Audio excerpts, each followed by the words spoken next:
Hey now, we are getting over, and I am the Silver King, Adam Silverstein, here to lead you through these hard times. Data with the latest WWE edition of your favorite professional wrestling podcast. That's right, Getting Over is back once again, and we have another huge show in store for you as we break down everything that happened in the world of WWE across SmackDown and Raw, plus a little bit of a WrestleMania launch party to discuss as we sit less than 3 weeks away from Clash at the Castle, a huge premium live event. I almost called it a pay-per-view in the United Kingdom. Very excited for that, but the Silver King is here with vintage Chris Vanini, and as I said, we are going to talk about everything that happened in WWE this week as the Triple H, what used to be called a reign of terror, now Triple H's reign of,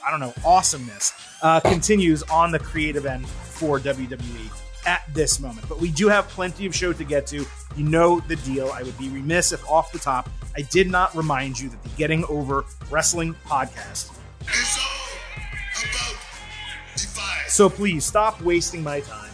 Stop being marks for yourselves and go back to being a mark for me. Head on over to Apple Podcasts and Spotify. Leave a 5-star rating for this show on Apple. Also leave a written review. Let everyone know how much you love Getting Over, why you listen, and why you subscribe. I say stop wasting my time, but you guys have actually done a fantastic job with 5-star reviews over the last couple of weeks. I think I've read 5 or 6 of them already on the show. New ones coming in. I appreciate it. And we have 2 new 5-star reviews. Let's start with one from Ireland, all about the 5, Bazman 1989. Love this podcast. Been listening since BC and the Silver King days. I don't watch as much wrestling as I used to, but the Silver King and Vintage Chris's great recaps and analysis keep me up to date. Quick question. Do you think they go all out at Clash at the Castle and do something big like bring back Bray Wyatt or someone else? Keep up the good work. Hey, we got a 5-star review and a question at the same time, Chris. I think it's fair to answer the damn question. I do think that big stuff is going to happen at Clash at the Castle. Will that include Bray Wyatt? I think it's a solid chance. Chris, the impetus for this, the reason why it might potentially happen is, do you remember how Roman Reigns began this championship reign of his? He beat the Fiend Bray Wyatt. He beat the Fiend Bray Wyatt, and he did so rather expeditiously. He did. And he started, of course, with that attack post-match to beat the shit out of him, and then they had the match, and he won the title. So if you are going to bring the Fiend back, and Roman Reigns potentially needs challengers during this long stretch of time between now and the Royal Rumble in January, really not the worst idea to bring back a major star at a major show across the pond. Do I think it will happen, though? Bray Wyatt, no. I do think it's possible we get some other big developments at that show. I think it depends if you think Drew McIntyre is winning the title, which, spoiler alert, I do and have said for a while. And I think if you do, you don't want the return of Bray Wyatt to overshadow that in any way. So I'm going to say no. All right. But I do think he comes back at some point. We'll talk about wrestling in a moment. Still have another 5-star review, plenty of other stuff to kick off the show. But you did ask a question in the 5-star review, and we're going to answer it if you do that. Another one from GM Jr., fresh, unbiased podcast, high quality. I can't read the rest of your headline. I'm sorry, but thank you for that headline. Listening and coming across Getting Over has been great. As a WWE fan, it's great to listen to someone that's unbiased, passionate, and detail-oriented like Adam. I'll say, and Chris, even though he didn't mention you. Highly recommended to listen to this show. Thank you for all the hard work. Thank you for all the hard listening. No, hopefully it's easy listening here at the Getting Over Wrestling podcast. I also wanted to thank all of you for your financial contributions that you sent into the show last week. I did leave it open longer than I initially planned. We came pretty damn close to our goal that I had in my head. And at this point, we're now going to close the financial contribution. So if you already did, thank you so much. And if you haven't yet, or you didn't, not a big deal, but please, don't send anything further in at this point. I am in the process of looking at a specific device that's going to make our recording higher quality, more seamless, a tactile soundboard so that I can hit those drops, without having to go through my current process, which is pretty much convoluted, if I do say so myself.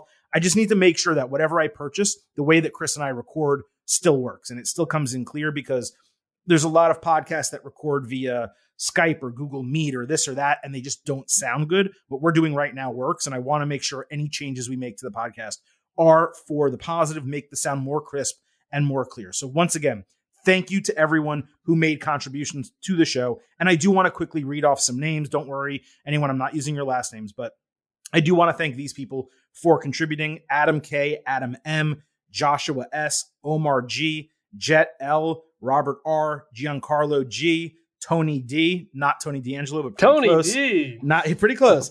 Billy H, Michael R, Michael C, Jordan S, Stephen D, Phil R, Daniel G, Zachary S, Luke M, Dave S, Wes M, Alex B, Kalila G, Jason M, Matthew S, Eric M, Brian E, Tim L, Joshua S, Justin M, Dan B, Brett M, Jesse P, and two big thank yous to Alan W and Asif D. I hope I said your name right.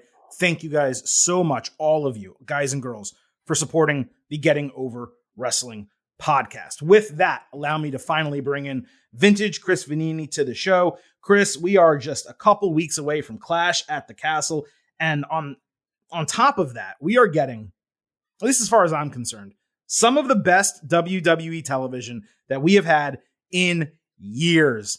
I am as optimistic about the creative product for WWE as I have been in an extremely long time. And normally when I say that, I'm not necessarily forcing it, but I'm trying to overcome a lot of people who feel otherwise. But man, the support for WWE right now, the creative direction, the way these shows are kind of progressing, the way storylines are going, it feels almost unanimous. It feels like everyone is kind of buying into what Triple H is doing right now. Watching it on TV, yes. I will get into it, but it was once again not a great crowd for Raw on Monday night, and I think that's in partly due to the changes that are going on. I enjoyed Raw. I thought it was maybe a step down from the previous couple weeks, but that's to be expected. It's not going to be, hitting it out of the park every single week. Still, obviously, generally very optimistic about where things are going, and onward we go. It's a new era, and we're kind of almost a month into it now, and it'll probably be a few months where we fully can kind of evaluate everything. But so far, so good. It's a little strange that Raw has been in major cities over the last 3 weeks, and the crowds have not been as good as smaller crowds, or at least crowds at smaller venues or in smaller towns and cities for SmackDown events. It's been extremely odd. I will say Washington, D.C., though, on Monday night, it started hot. They got exhausted. They were tired by the end of that show. And from 10 p.m. onward, yes, I agree, the crowd was not good. But the first 2 hours of the show, I didn't have much of a problem with it. The show opened with Judgment Day. We'll get to it later, which hasn't really drawn reactions, and they got booed out of the building. They got real heat. So it started hot. I don't think it was the entire show that DC was struggling from a crowd standpoint. No, that's fair. I think we'll get into the matches, but some of the matches, again, the style of matches, the length, it's still kind of taking time, I think, for everybody to kind of adjust to what that is. I think that's definitely fair. Now, we are going to get into the main event, the good, the bad, and the ugly. Plenty to talk about. We're going to cover every single aspect of creative, what we saw on screen from WWE this week. There were two topics I wanted to quickly go over before we get into it. Let's start with Raw, just since you mentioned it. I noticed a number of new elements from the TV production standpoint Monday night on Raw. There was an updated extended intro with new wrestlers featured, and the video production team, I always appreciate this. Apparently, I don't even know what the theme song is for WWE right now for Raw. I'm sorry specifically, but it has the word Edge in it. And when they say Edge, the production team hit the post with like a video of Edge. And that popped me. I always thought that was pretty cool. There was a ton of pyro to kick off Raw, which is rarely done in WWE these days. They are not heavy on show opening pyro, but it got you excited. You had the intro, you had the pyro. You're like, this is the Raw I remember, right? Still not some of those great theme songs from the 90s and 2000s, but nevertheless, the intro of the show got you amped up for it. When they showed a video package right off the top during the initial entrance, they did it picture in picture so you could still watch the entrance. They didn't cut away, show a 2-minute video package, and you're like rolling your eyes. Oh, we just started the show and there's already a video package. You still got to see Judgment Day do their full entrance, get into the ring, look cool, the whole deal. And lastly, there were 2 different moments during the show where they did cut to black commercial breaks, both of which worked because they were totally sudden, unexpected, and they left you with a cliffhanger. You're like, oh my God, they just went to commercial. I wonder what's going to happen when they come back. That is the way you keep people on your screen. You can't overuse it. You can't do it every single episode, but the 2 times they did it Monday night worked for me. Yes, we'll get into those specifics, but those are some more little things. And look, when people talk about what they like most about the Triple H era, I know a lot of people talk about the wrestling, but to me, it's those things you just said. It's the production, it's the stuff going around outside the ring that to me is actually getting me more interested in Raw, meaning I can't look away, I can't look down at my computer when something's going on backstage because I might miss something. So that is the part of the Triple H era that I am enjoying the most. That's not in the ring. Absolutely. So I just wanted to mention that about Raw off the top. The second thing, WrestleMania 39 tickets in Los Angeles, SoFi Stadium, they went on sale over the weekend. And WWE actually did a launch party for it in LA that they ended up live streaming. Now, I had no plans to watch this because why would I watch a launch party for, number one, an event I'm not going to. I'm not going to fly out to LA for WrestleMania, but also it's a launch party and it's, what is it, August, right? Like WrestleMania is in April. So why would I watch it? Except I was home, I was inebriated, and I had nothing else to do. So I decided to watch it.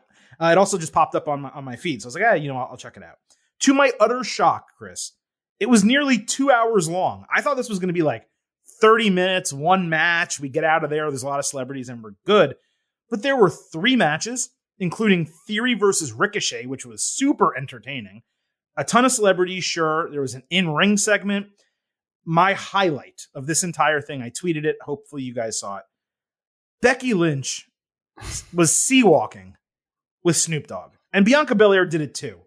But Bianca Belair has rhythm, let's just say. Becky Lynch doesn't. And it was freaking hysterical. The fact that she even did it was hysterical. But if you told me, like before that party began, hey, you should watch this thing, Becky Lynch is going to sea-walk, I would have been like, I will be there. As a kid from the 90s, I will be there to watch Becky Lynch do that. I thought it was hysterical. Unfortunately, the stream kind of sucked, which makes me think it was a last-minute decision to air it live, to actually stream it. There were a ton of audio issues. If it was higher quality, it would have hit even better. But the really astounding thing coming out of this, Chris, WrestleMania 39 ticket sales are insane.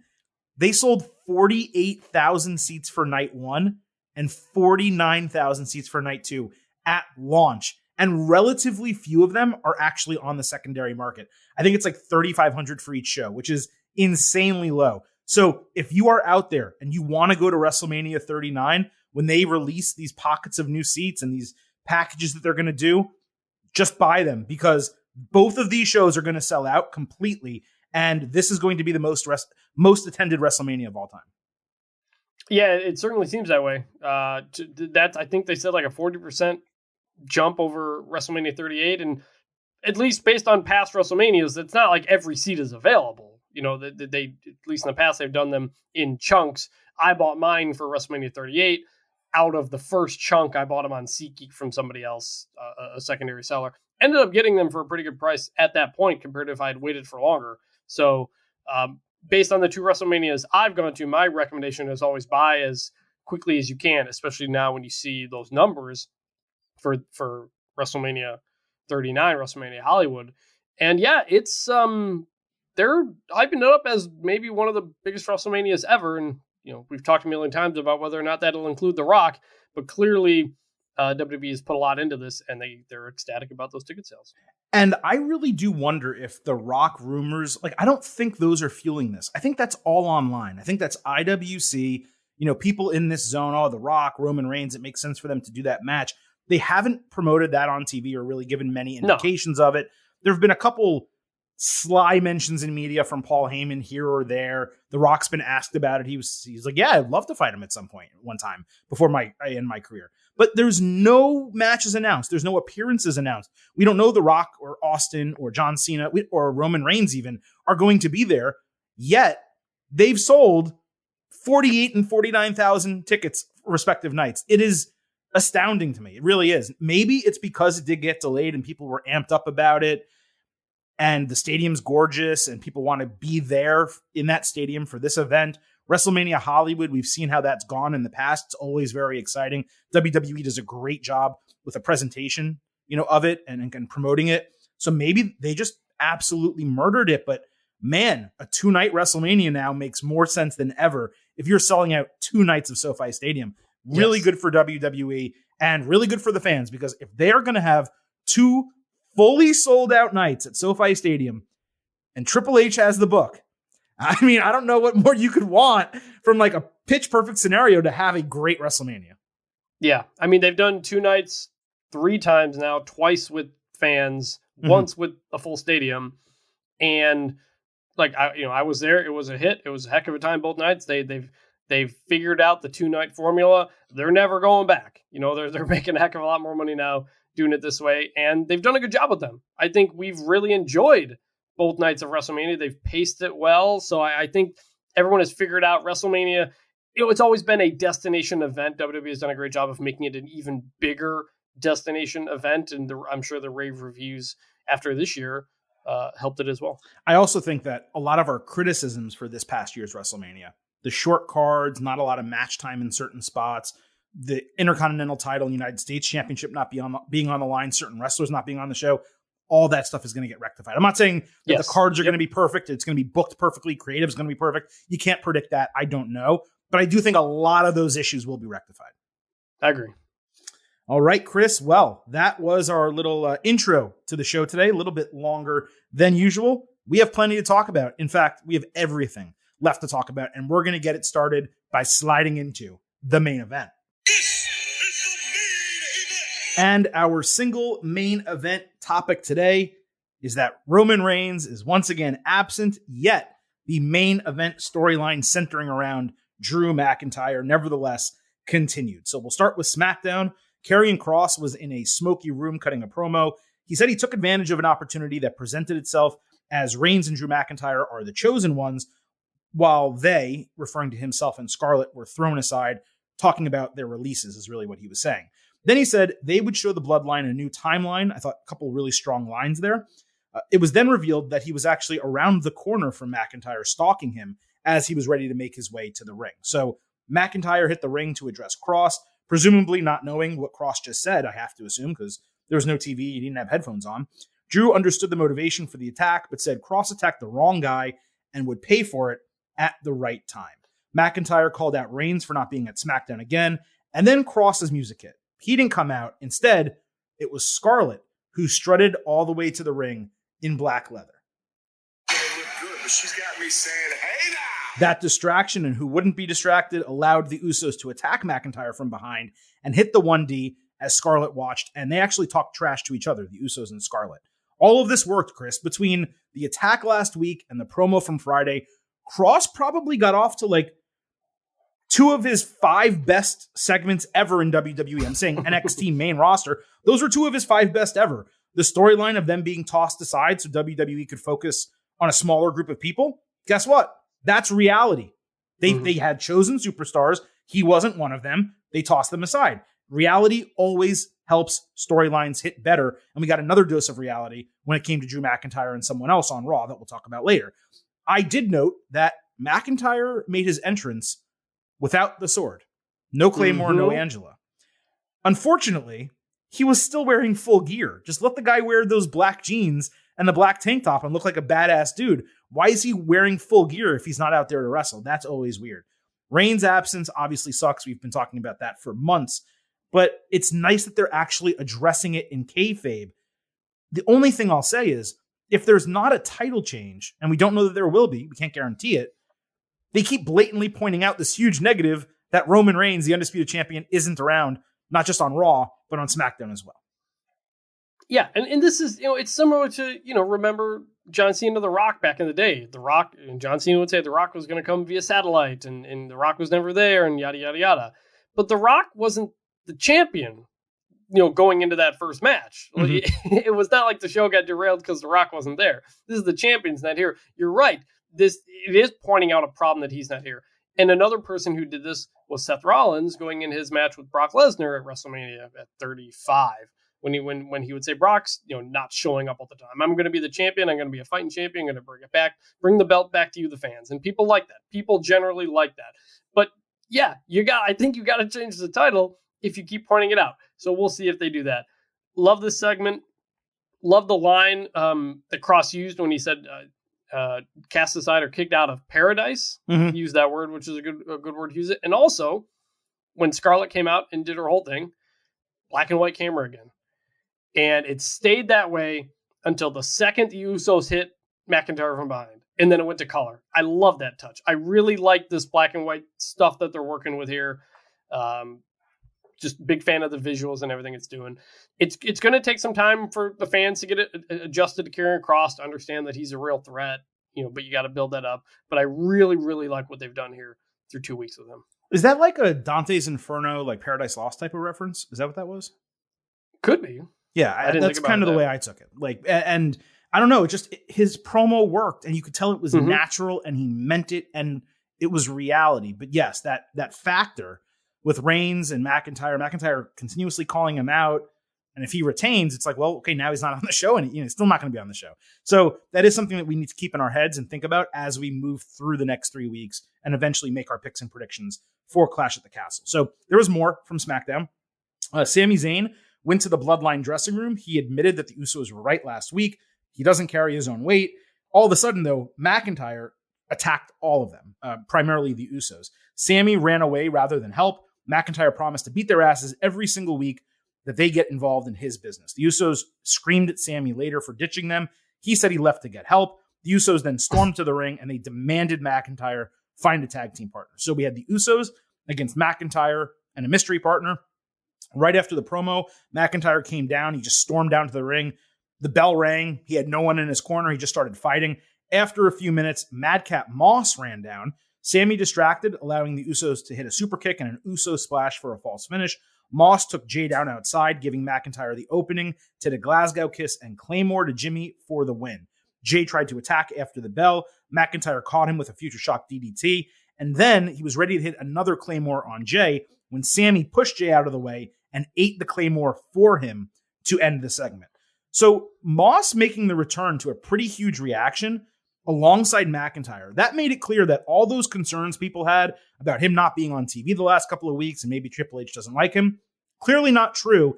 Putting him next to McIntyre and having them beat the Usos shows that they think Moss is a valuable part of the roster. Obviously, they need to change the name, but clearly he's still valued at least, and that's good to see. Sami taking the Claymore, that continued the storyline in a really sensible way because he's now proving his loyalty to the Bloodline physically. Plus, McIntyre stood tall at the end as he should. The Sami stuff, it's been really intriguing, but obviously for McIntyre, this was like an in-between type of week on SmackDown.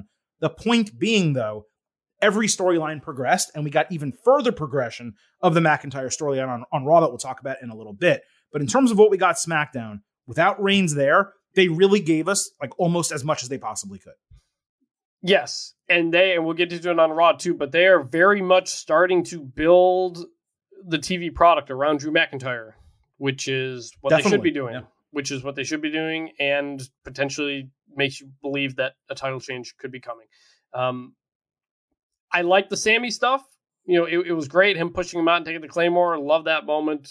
Everything was great. The match was good. Madcap got a good pop and everything.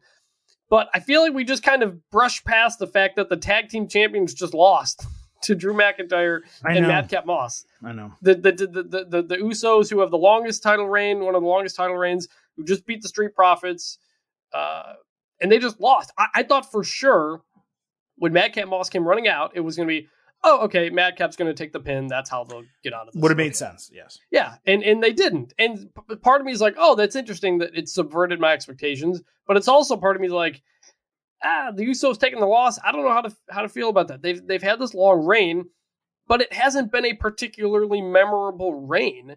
They're still largely defined by being Roman Reigns' lackeys.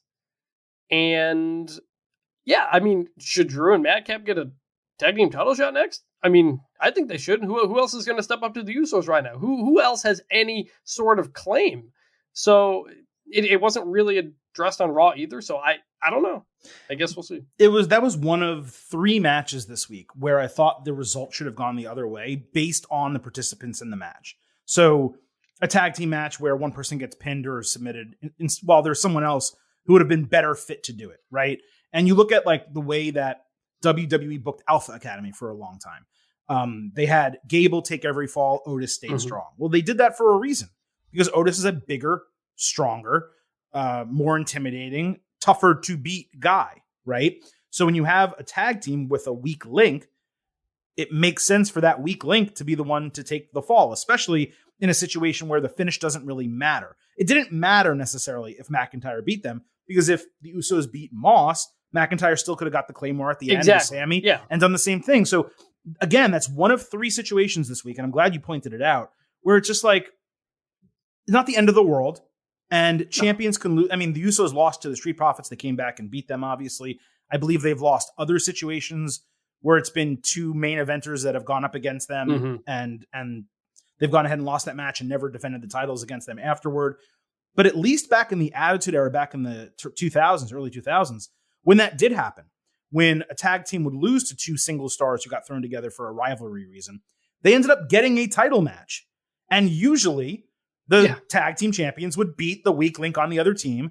And that was the story. It was a 2-week story. The babyface that they wanted to push got a big win. And then the tag team, heel tag team, retained their titles. So I would have loved to have seen this coming week on SmackDown, the Usos against Drew McIntyre and Madcap Moss for the titles, with the Usos beating Moss. They get the win back. That storyline's over. It's another Drew McIntyre versus Bloodline match. That's not announced. It's not going to happen. But you are right. That is really what should transpire next. And it's something you could have announced on Raw, if it was in the plans. I know, if I remember correctly, I think Drew said some stuff into the camera on Raw about the Usos, which we'll get into. Yeah. But as far as I know, there's nothing about it. He could have said, "I beat you. I want those titles. I don't just want the undisputed, WWE Universal Championship. I want the undisputed tag team titles too." Like, he could have gone on that type of rant, and he just didn't, which is okay, because what we got on Raw was awesome. We're going to talk about that right now. But it is a hole. You're right. It's a plot hole that kind of would have been nice to have gotten filled. So speaking of Raw, McIntyre made an unannounced appearance. They did promote it on the show, but not really beforehand. Again, he came out without the sword. He basically said he's there because Reigns can't be bothered to show up on one show, let alone both shows. And when he's champion, he will be on Raw, SmackDown, all the live events, because it's what the fans and the titles deserve. He addressed the weekend reports that he has a sore back. Reports, by the way, were that WWE kept him from wrestling at live events over the weekend because he has a sore back. He said that's true because he's been carrying the company. Then he rattled off all the potential opponents that he could face as undisputed WWE Universal Champion. He didn't mention Kevin Owens, who, of course, interrupted the promo. KO clowned him for putting on a tough guy voice, sometimes wearing a kilt and carrying a sword. Thank you. KO said he's as real as it gets, but people have forgotten because he's been having fun the last few years. He put over his match with Sami Zayn at Battleground in the exact same venue in DC, saying he misses the old KO and he's bringing back the prize fighter, which is exactly what we thought we saw last week with that attack. He said he hasn't won a title in 5 years, and then shot to my heart, he quoted Owen Hart, "Enough is enough, and it's time for a change." Obviously, his favorite wrestler, who he named his son after, and why he's called Kevin Owens. It's for Owen Hart. Owens said every champion is a target, and he is coming for the undisputed title. McIntyre said KO distorted his history because he's worked his ass off to make WWE call him back after he was released. Drew put over all the people he's beaten and all the adversity he's overcome, saying, "I don't care if you're a prize fighter, a sports entertainer, or a superstar. We're wrestlers in a wrestling ring. Let's just frickin' wrestle." And I said it okay. Drew said it a lot better. I know exactly who the hell I am. Someone recently called me the chosen one. I was the chosen one 15 years ago. Then I got fired. Then I had to work my ass off, earn my way back to this company. I didn't call WWE. They called me, and I've worked my ass off every day since. I'm a 2-time champion. I beat Brock Lesnar, Goldberg, Randy Orton, everyone that stood in my path. Don't you dare look me in the eye and pull that BS again. And I think it's time for Owens and McIntyre to stop talking. I don't care if you're a prize fighter, a sports entertainer, a superstar. We're wrestlers in a wrestling ring. Let's just freaking wrestle. Okay, I want to run through a fucking wall right now, Chris. I know. Holy shit. That is one of the best promos of Drew McIntyre's entire career. The best, I think, two-man promo with Owens and McIntyre back and forth this year. Owens had one of the best promos of the year. McIntyre individually had one of the best promos of the year. Owens was on fire. McIntyre held his own. There's no comparing with KO on the mic, like as great as Drew was. I kind of wished Owens denied the match, saying it's not for a prize. Why should we fight? Because giving away McIntyre Owens on Raw out of nowhere, it was kind of unnecessary. But between the Owen Hart quote, the reality of what Owens said about the last few years, calling back to the Sami Zayn match, Drew getting hyped up and saying a variation of wrestle 3 times in a single sentence, we wouldn't hear that 3 times in a week, let alone a month in WWE. Chris, this was an banger. If a promo can be a banger, a promo segment, this was a banger. It was fantastic. Top tier stuff right here. Here's the thing. It didn't even feel like a promo. It just felt like two guys talking and getting amped up. Like and I mean that in the best possible compliment you can make, because that's what a promo is. Like I do not think all of those specific lines from Drew were scripted for him. No. I think he said he was going to get into it, and he was going to say it in the way that made him, the way he was feeling it when he was out there. And that's exactly like that type of promo from Drew. We've never quite gotten something like that before. That is an example of just how talented this guy is, how much they trust him to put in the proper context and take advantage of everything that is out there. And both these guys just absolutely nailed this. And I keep coming away thinking that just felt like two guys getting into it. Like, it didn't feel like, I'm here cutting a promo. Oh, don't you, I'm going to get you. Like, it just felt like guys just getting amped up, yelling at each other.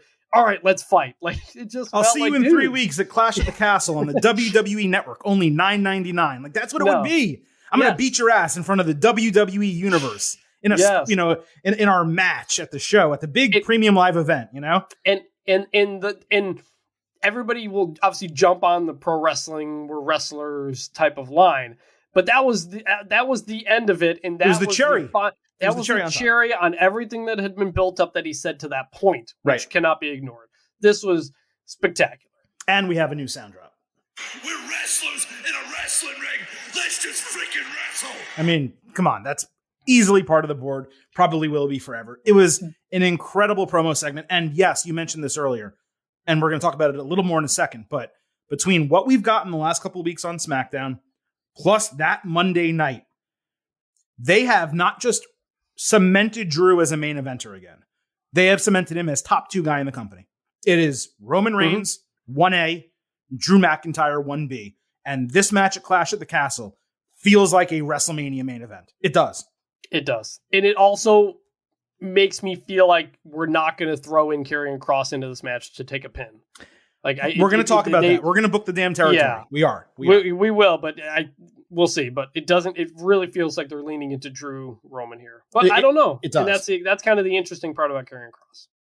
It is, and the Cross aspect we're going to get into. So let's keep going with what happened on Raw. So we did get McIntyre, Owens. KO hit a running cannonball to a big pop and a frog splash off the apron. He reversed a DDT for a near fall. McIntyre stopped a flying senton with double knees, hit a Michinoku driver for a near fall. KO hit another cannonball with Drew in the Tree of Woe. He followed with a frog splash and a senton bomb for 2 false finishes. KO went back to the top when McIntyre caught him for an avalanche white noise. Huge pop on that and a 2.9 false finish. KO countered Claymore with a super kick. Drew countered the stunner with a Glasgow kiss. They did a extended hockey fight. McIntyre jumped over the pop-up powerbomb and hit the Future Shock DDT. He set up for the Claymore when the Usos interfered for the disqualification after 15 minutes. McIntyre cleared the ring of the Usos, but he ate a stunner from Owens. KO then stared at Drew. He told the Usos, the tribal chief owes me one. The Usos went to capitalize when McIntyre took them out again with a Glasgow kiss and a Claymore. And so Drew still stood tall at the end. And then he looked into the camera and he said, Roman, I will see you on Friday. Well, guess what they did here, Chris? They freaking wrestled, okay? This was a total banger. They saved the DQ until the very last moment. If you're going to do a DQ, you don't just do it after 8 minutes. You do it at the very end of the match. It pissed off the fans. It got heat on the Usos. That's a good thing if you have to use it. This was on its way to an A match. You guys know I have to downgrade when it's the DQ or a count-out finish. 4 stars, A-, but it was honestly better than that. It just was. It was fantastic. Owens was elevated. McIntyre looked world champion level, strong. And we have a really interesting potential storyline with KO maybe going after the tribal chief, maybe going after the bloodline. Is he going to team up with Sammy if Sammy gets treated poorly? He mentioned him earlier in that promo. Are they the guys who take the tag team titles off the Usos? For me, this was a win, win, win, win, as Michael Scott's handbook would say. Great stuff all around. And yes, an acceptable use of a disqualification. It did make sense. You can't have KO lose after that promo, and you certainly can't have McIntyre lose after his promo. I mentioned at the beginning of the show that I didn't think the crowd was great throughout this episode of Raw in Washington, D.C. But one thing they were really into was this match. And it was because the match was good. It was 2, because you had a clear face and heel. But 3, it was because of the promo leading up to it. You couldn't help but be emotionally invested in that match because they gave it to you right after all those things that they just said. So this was a fantastic match, like you said. You figured it wasn't going to be a clean finish for one or the other. Not surprising with the DQ finish, but you got a lot out of it. It makes you want to see more of it. And it extended Usos, McIntyre, and they said, hey, see you Friday. It was a nice little hey, tune in on Friday because I'm going to respond to this. Did you like this? Because you can watch more of it Friday night on SmackDown. Yes, exactly. So, this was easily, this whole thing was the best part of Raw and probably of the weekend. Oh, this was easily the best. Yeah, from the start of the promo, McIntyre's promo, all the way to the end. This was the best thing on WWE TV this week. Were you annoyed at all that McIntyre just showed up on Raw, even though they have the brand split? The only thing I wish is that it wasn't promoted earlier in the show and that Drew just came through the crowd or pulled up to the arena in a car and stormed in and commentators wait, that's a SmackDown superstar. He's not supposed to be here. I would have liked that to be added to it because he came out like it was scheduled when he's not supposed to be on that show. I'm fine with it because he's the number 1 contender for the Universal and WWE championships, which is technically a both brands championship. Okay.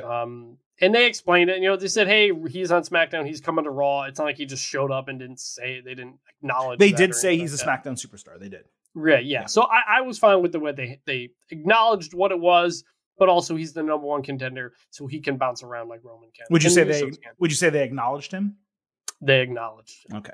Real quick, before we get to the good, the bad, and the ugly, let's book the damn territory on this, right? What is going to happen at Clash at the Castle? What would we have happen at Clash at the Castle? I find it interesting that Paul Heyman is still out because that presents an opening for something to happen that otherwise would not. In other words, WWE management booking something for Roman Reigns that he wouldn't want, but doesn't have Paul Heyman there to serve as his special counsel, his advocate, the guy who would ensure that WWE doesn't pull a fast one on him, if you want, right? Unfriendly booking, let's say. And I still think there is a possibility out there that they try to split the titles at this event. They have Karrion Kross contend for the Universal Championship as the first match on the show, injure Reigns, who wins. Reigns wins and retains. And then he fights McIntyre in the main event for the WWE Championship. That would allow the titles to be split while giving Reigns an excuse for the loss and putting McIntyre over in Cardiff. Otherwise, why is Heyman out? Unless it's for personal reasons that haven't been reported. Because it was clearly written into SummerSlam that he was going to take that F5, which if Paul Heyman's taking an F5 from Brock Lesnar, he should be out of action for an extended period of time. But what gives me pause here is that WWE keeps mentioning the titles being undisputed, and both titles, they use it plural. And the United States Championship right now on Raw is as strong as it has been in years. And it's only been 3 weeks that they've been pushing it hard. It seems to be getting elevated with the intent that it's going to be the main title on Raw, at least from an interim standpoint. The problem, if the 2 title defenses booking doesn't happen, is this. What's the point of debuting Kross during the build to Clash at the Castle, if he's not going to factor into it somehow? Is it really just so he can force a DQ finish and distract McIntyre and excuse a loss at a show that big. I don't think WWE, especially Triple H, would do that. It would be extremely disappointing. Putting him in the match to make it a triple threat would suck air out of the match, as you mentioned earlier, given he's done really nothing to deserve a main event spot. Honestly, he doesn't even deserve a Universal title match unless he somehow gets his hands on Roman Reigns and beats the shit out of him. But at least it would make a little bit more sense if it opened the show. The other thing that could happen, Chris, is Drew McIntyre being the one to topple Roman Reigns and Drew being a babyface, being a good guy, saying, hey, Raw deserves a champion just like SmackDown deserves a champion.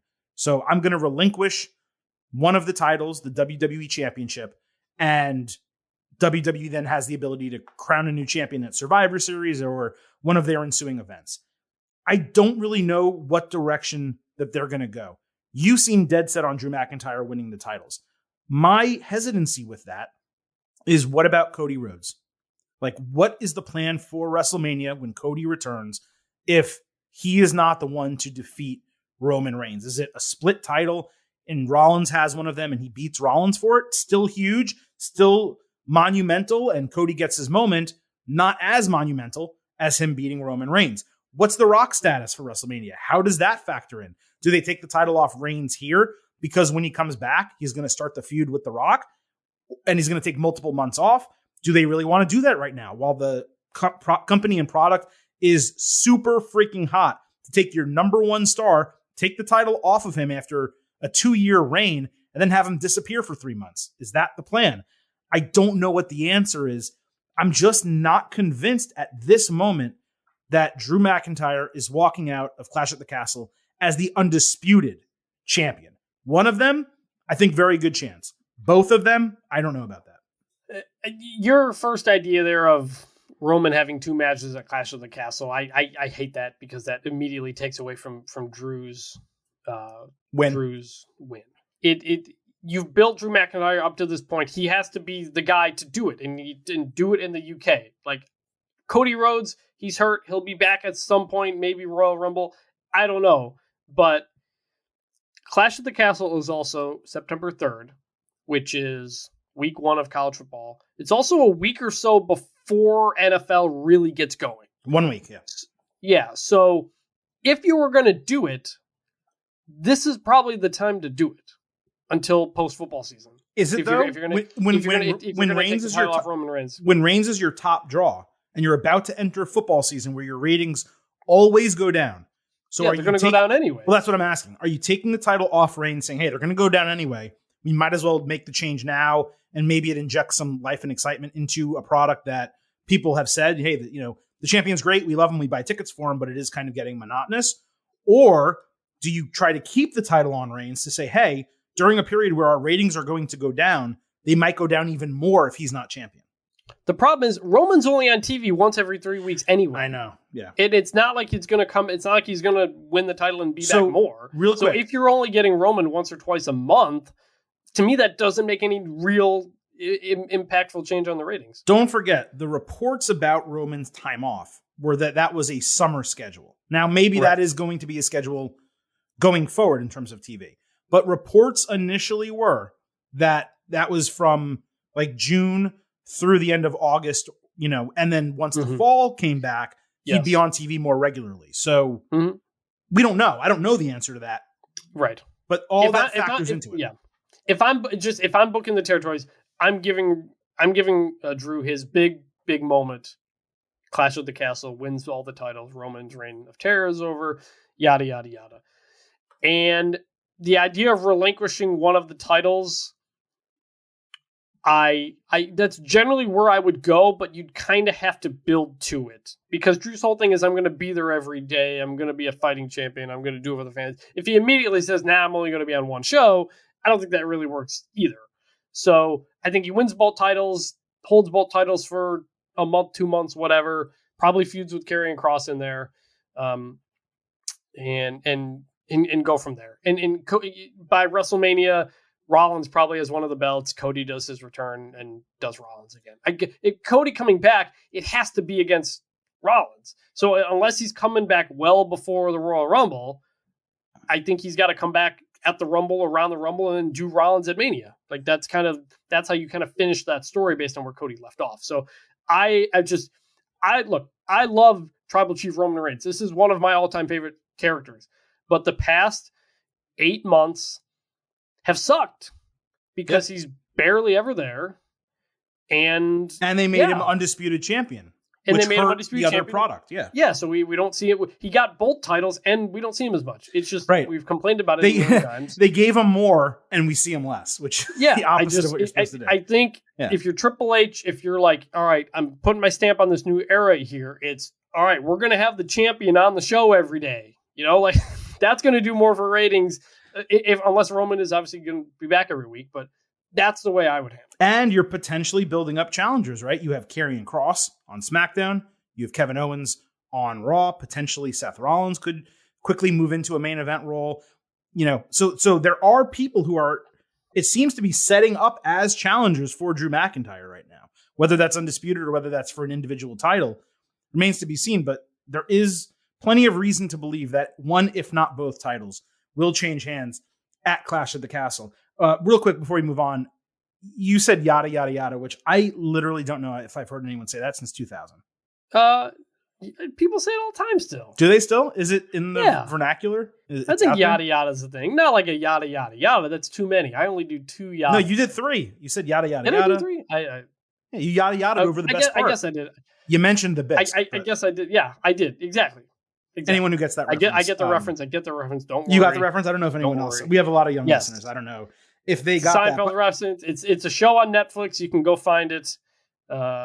Recommend you doing that. But I if there's anybody out there, if there's any of the getting overheads, if yada yada is in your vocabulary, let me know. I wasn't crapping on you for it. I was honestly just trying to get I want to know though. I was just trying to get the Bisque line out. I was just trying to get the quote out there. Yes. And hopefully people understood the reference. By the way, while we're taping this show, I said the financial contributions are closed. They are, but literally right now as we're taping, I want to thank Mary G for doing a contribution as well. So thank you. That was unexpected. They are now closed. Please, once you hear this, do not contribute anymore. But thank you very much, Mary, for that last minute contribution. Very much appreciated. Chris, that is the main event of today's show, which means it is time to move into our second segment. The good, the bad, and the ugly.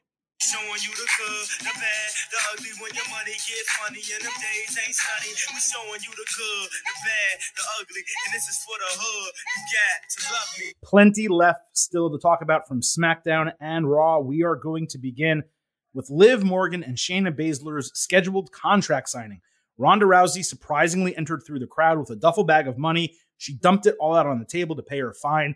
She said being the baddest gets expensive, but she can afford it. Officials got her to leave after she took a woman down, but didn't really hurt her any further than that. Baszler walked out to confront Rousey and said, "You get what you want in WWE by playing by the rules." Rousey seemed really disappointed to hear her say that. She said Baszler used to be a killer, and then she walked off. I thought this was a great segment conceptually. Baszler thinks she knows the way. Clearly, it hasn't worked for her on the main roster, and Rousey could potentially be someone to help her along. It would be great if they tagged and dominated the women's tag team division sometime soon. They could have been in this tournament. They could have been the ones to win the titles. Obviously, we do think it's going to be someone else because maybe someone else is returning, so it makes sense the way they're doing it. But Rousey and Baszler as a tag team would elevate Shayna, allow two friends to work together, and I think it would be pretty damn entertaining, aside from the fact that neither of them is great on the mic. But what we saw Friday from Ronda in this segment, it was really her take on the man. It was blatantly obvious. Becky Lynch literally dumped money in the ring to pay one of her fines a few years ago. It's also the right character for Ronda. But I found myself wondering, was this supposed to be a heel segment? Because the crowd did not buy into her as a heel if it was supposed to be. It's really strange how the SummerSlam finish made Rousey more likable as a babyface. I understand why some people are booing or giving Liv shit, but I am surprised that Rousey attacking an official, attacking a big-time babyface like Liv, doing it the way she did, got her over more as a face than the heel turn, which I have to believe was the plan. So this segment was good. The only problem I had, I should say, was doing this before the contract signing sucked all the babyface wind out of Liv's sails. This should have happened after the contract signing instead. this whole thing was so weird. And not necessarily because of how it was booked, but because of how it was received. That like it wasn't just that Ronda didn't get heel heat in that segment. She got loud cheers for being essentially a badass character. That's what her character is now. And now people are behind it because this is the cool Ronda Rousey. This isn't just smiling and shaking hands and yada yada, trying to cut a promo about happy to be here or whatever. Like, no, this was legit. They finally tapped into Ronda's just going to talk shit and try to back it up. And people are into that. Like, you're right. This was her Becky Lynch the Man segment. And so, and then, yeah, I very strange to put that before the signing. But once you did and she got that reaction, it was done. That signing wasn't going to mean shit. Exactly. It could have happened backstage where she dumped money out for Adam Pearce and then Shayna interrupted them and then they did the same talk. It could have happened after the segment where Liv we'll talk about what happened in the segment. After the segment, Liv leaves, Baszler's still there. Rousey comes in afterward to pick her up. There were so many different ways they could have done it. This was the wrong order to do it. I just wonder if they thought Ronda was going to get booed for it, and then people would cheer that she went away and Liv Morgan showed up. I don't know. But whatever they wanted to do, what they've got on their hands over the last couple of weeks is kind of a face Ronda Rousey in a crowd that's kind of turning on Liv. And a little bit. It's less than a quarter turn. It's really they're not turning on her. They turn on the finish. So every time she mentions beating Ronda Rousey, they boo her or chant you tapped out. But when she doesn't mention that, they're cheering her. Yes, that's a fair way to put it. So stop having her mention it. Ronda did kind of get screwed, and she's pissed off about it, and everybody can relate to that. So right. that's not a heel. So I don't really, I don't know. I don't know what the plans are or if the plans will change or what, but it's a very intriguing situation. Well, let's get to the contract signing. So Baszler said Liv is next on her list. She signed the contract and promised to either tear Liv apart or put her to sleep. Morgan came down in a sling. She called Baszler a bootleg Rousey and got a nice pop, actually, when she said that. She said she beat Rousey twice. As I noted, that is when a very light "you tapped out" chant started and really quickly wrapped up.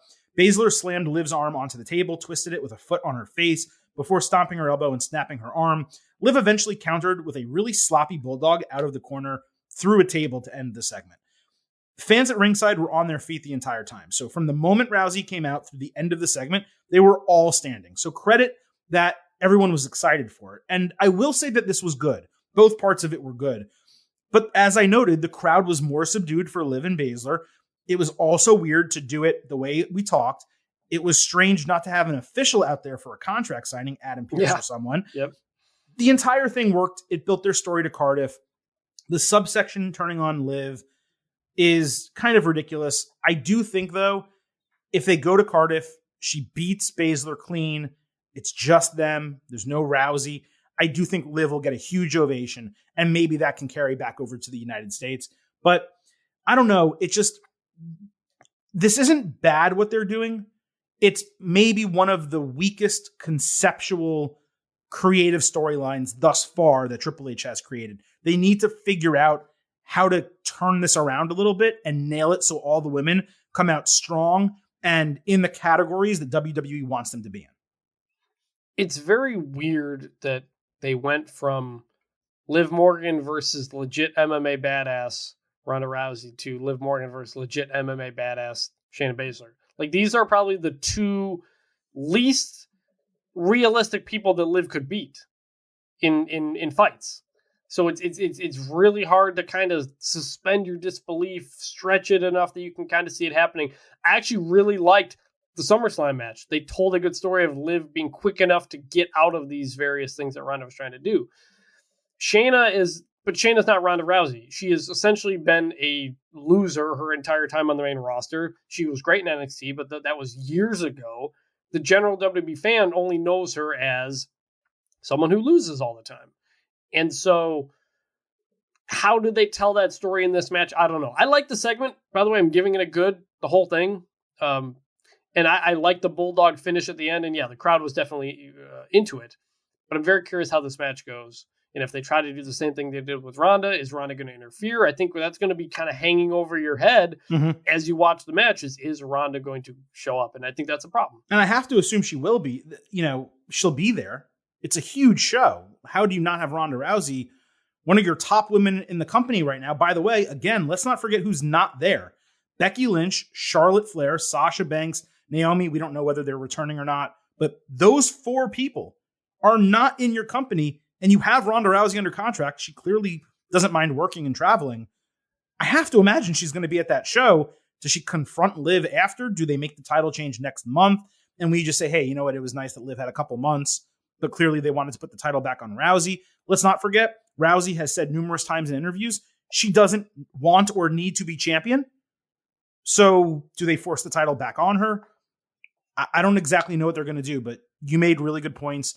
The end result, though, is they need to figure this out. They have to figure out a way to turn it around so that they get the response from the crowd that they want, because right now it does not seem like they are. And hurting Liv, who was super over as a babyface champion, who won it in a big moment, a career-defining moment, something that we've all been waiting for a really long time. I don't want her title reign to go the way Big E's did. And right now it kind of seems like it's going to.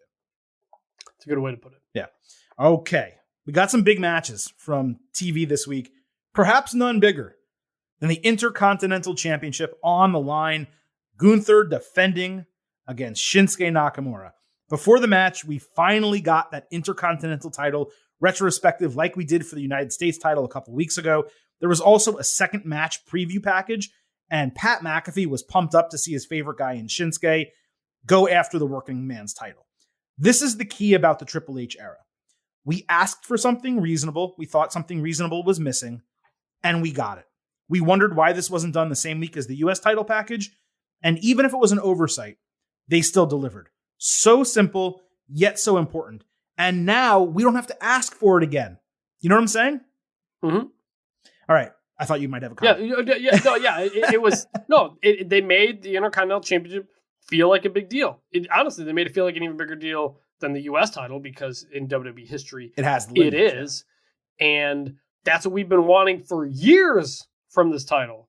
And so to finally give it to us, loved it. My point is just like on the show, there have been so few criticisms that we've really had thus far, right, of what Triple H has done, because we're taking our time, right? We're giving him a few months to see how this transpires before we kind of review the whole thing. And one of the negatives, one of the criticisms I had is, why did you build up the US title so much and not do the same for the Intercontinental? And here you go, they do it. So like all these little criticisms and issues and nitpicks that we have, they end up kind of getting filled in.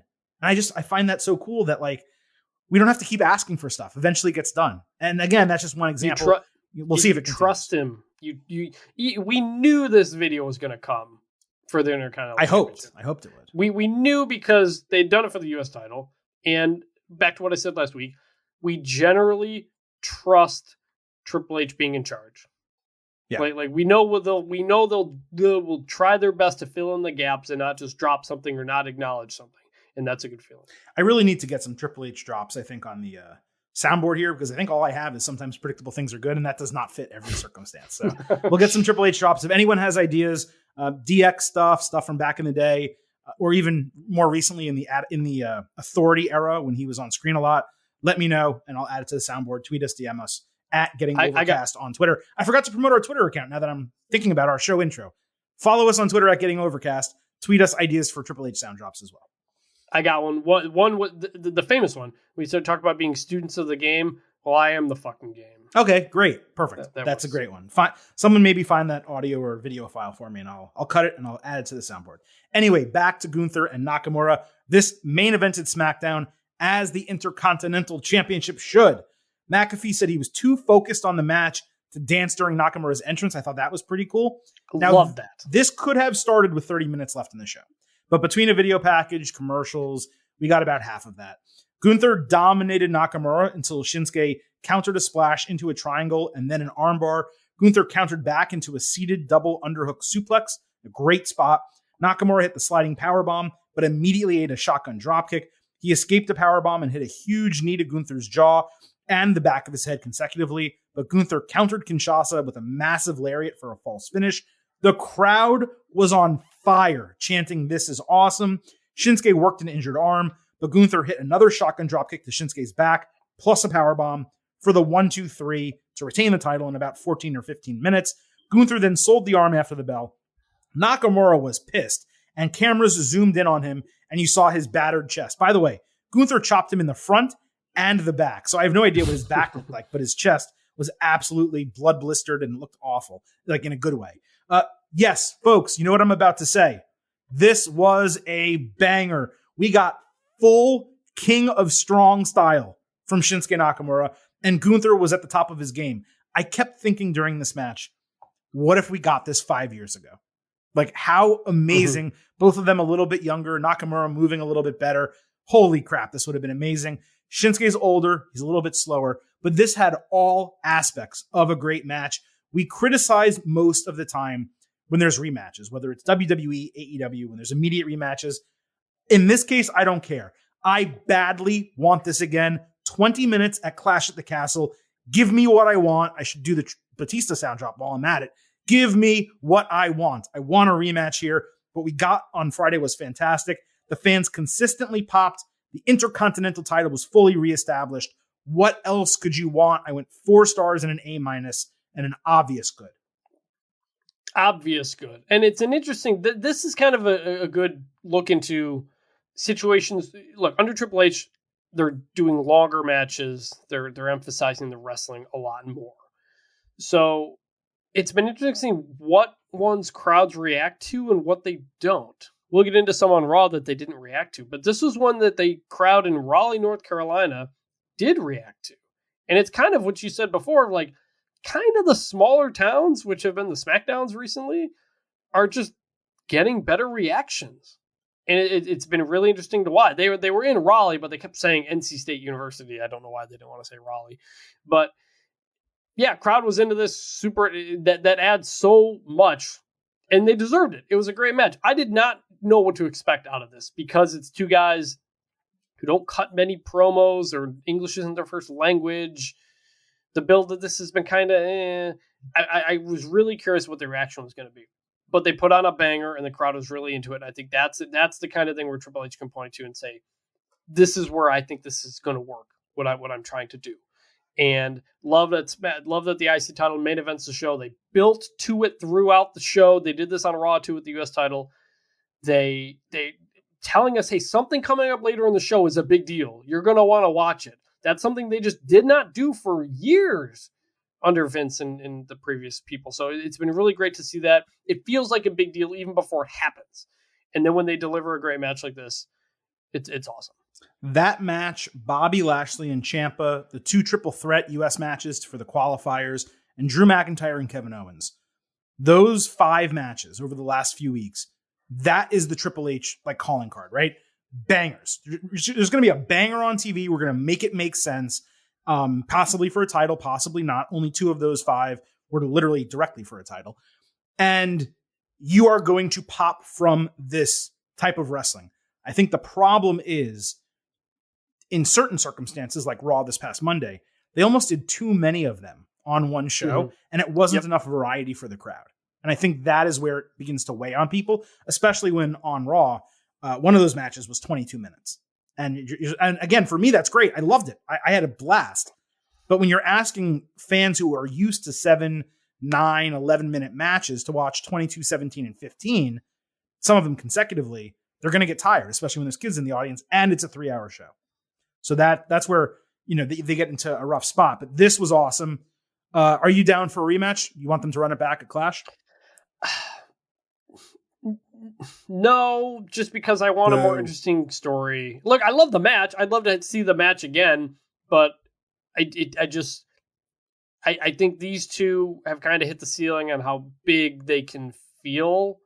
And I don't know. I can't even off the top of my head think of somebody else who would be better, but just I want to see Gunther with somebody else now. He's been with Shinsuke stuff for a month plus now, and kind of want to see him and Ludwig get involved with somebody else. I think you're right that if they were going to do a rematch in Albuquerque or, Orlando, I think they've reached the ceiling.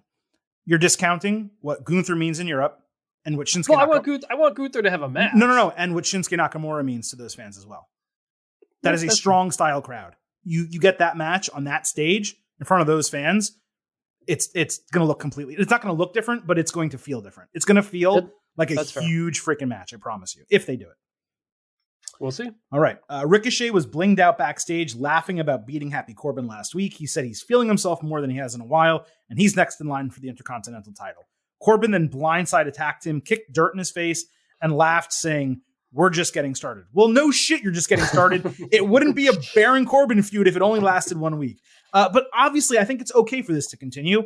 It's a short-term feud. Ricochet needs something to do. It just can't go on too long. If it's 1 month, I'm fine with it. If it goes past that, I'm going to go crazy. And there's just something about Baron Corbin, whether it's Vince, whether it's Triple H, they can't allow this guy to have a short feud. But Ricochet, I'll give him credit. He's been way more comfortable on the mic recently. It's showing through, and he's looked good every time he's on TV. So I'll say this was good, but let's see how long this goes. I got another drop we got to add, and that is the bad news, Barrett. I'm afraid I've got some bad news. And that is that this Corbin thing is most certainly going to take up 2 months or something like that. Until I see a Corbin feud that does not last 3 months, I'm going to believe everyone does. I know this is a new direction, a new era, but it's Corbin. It's what he does.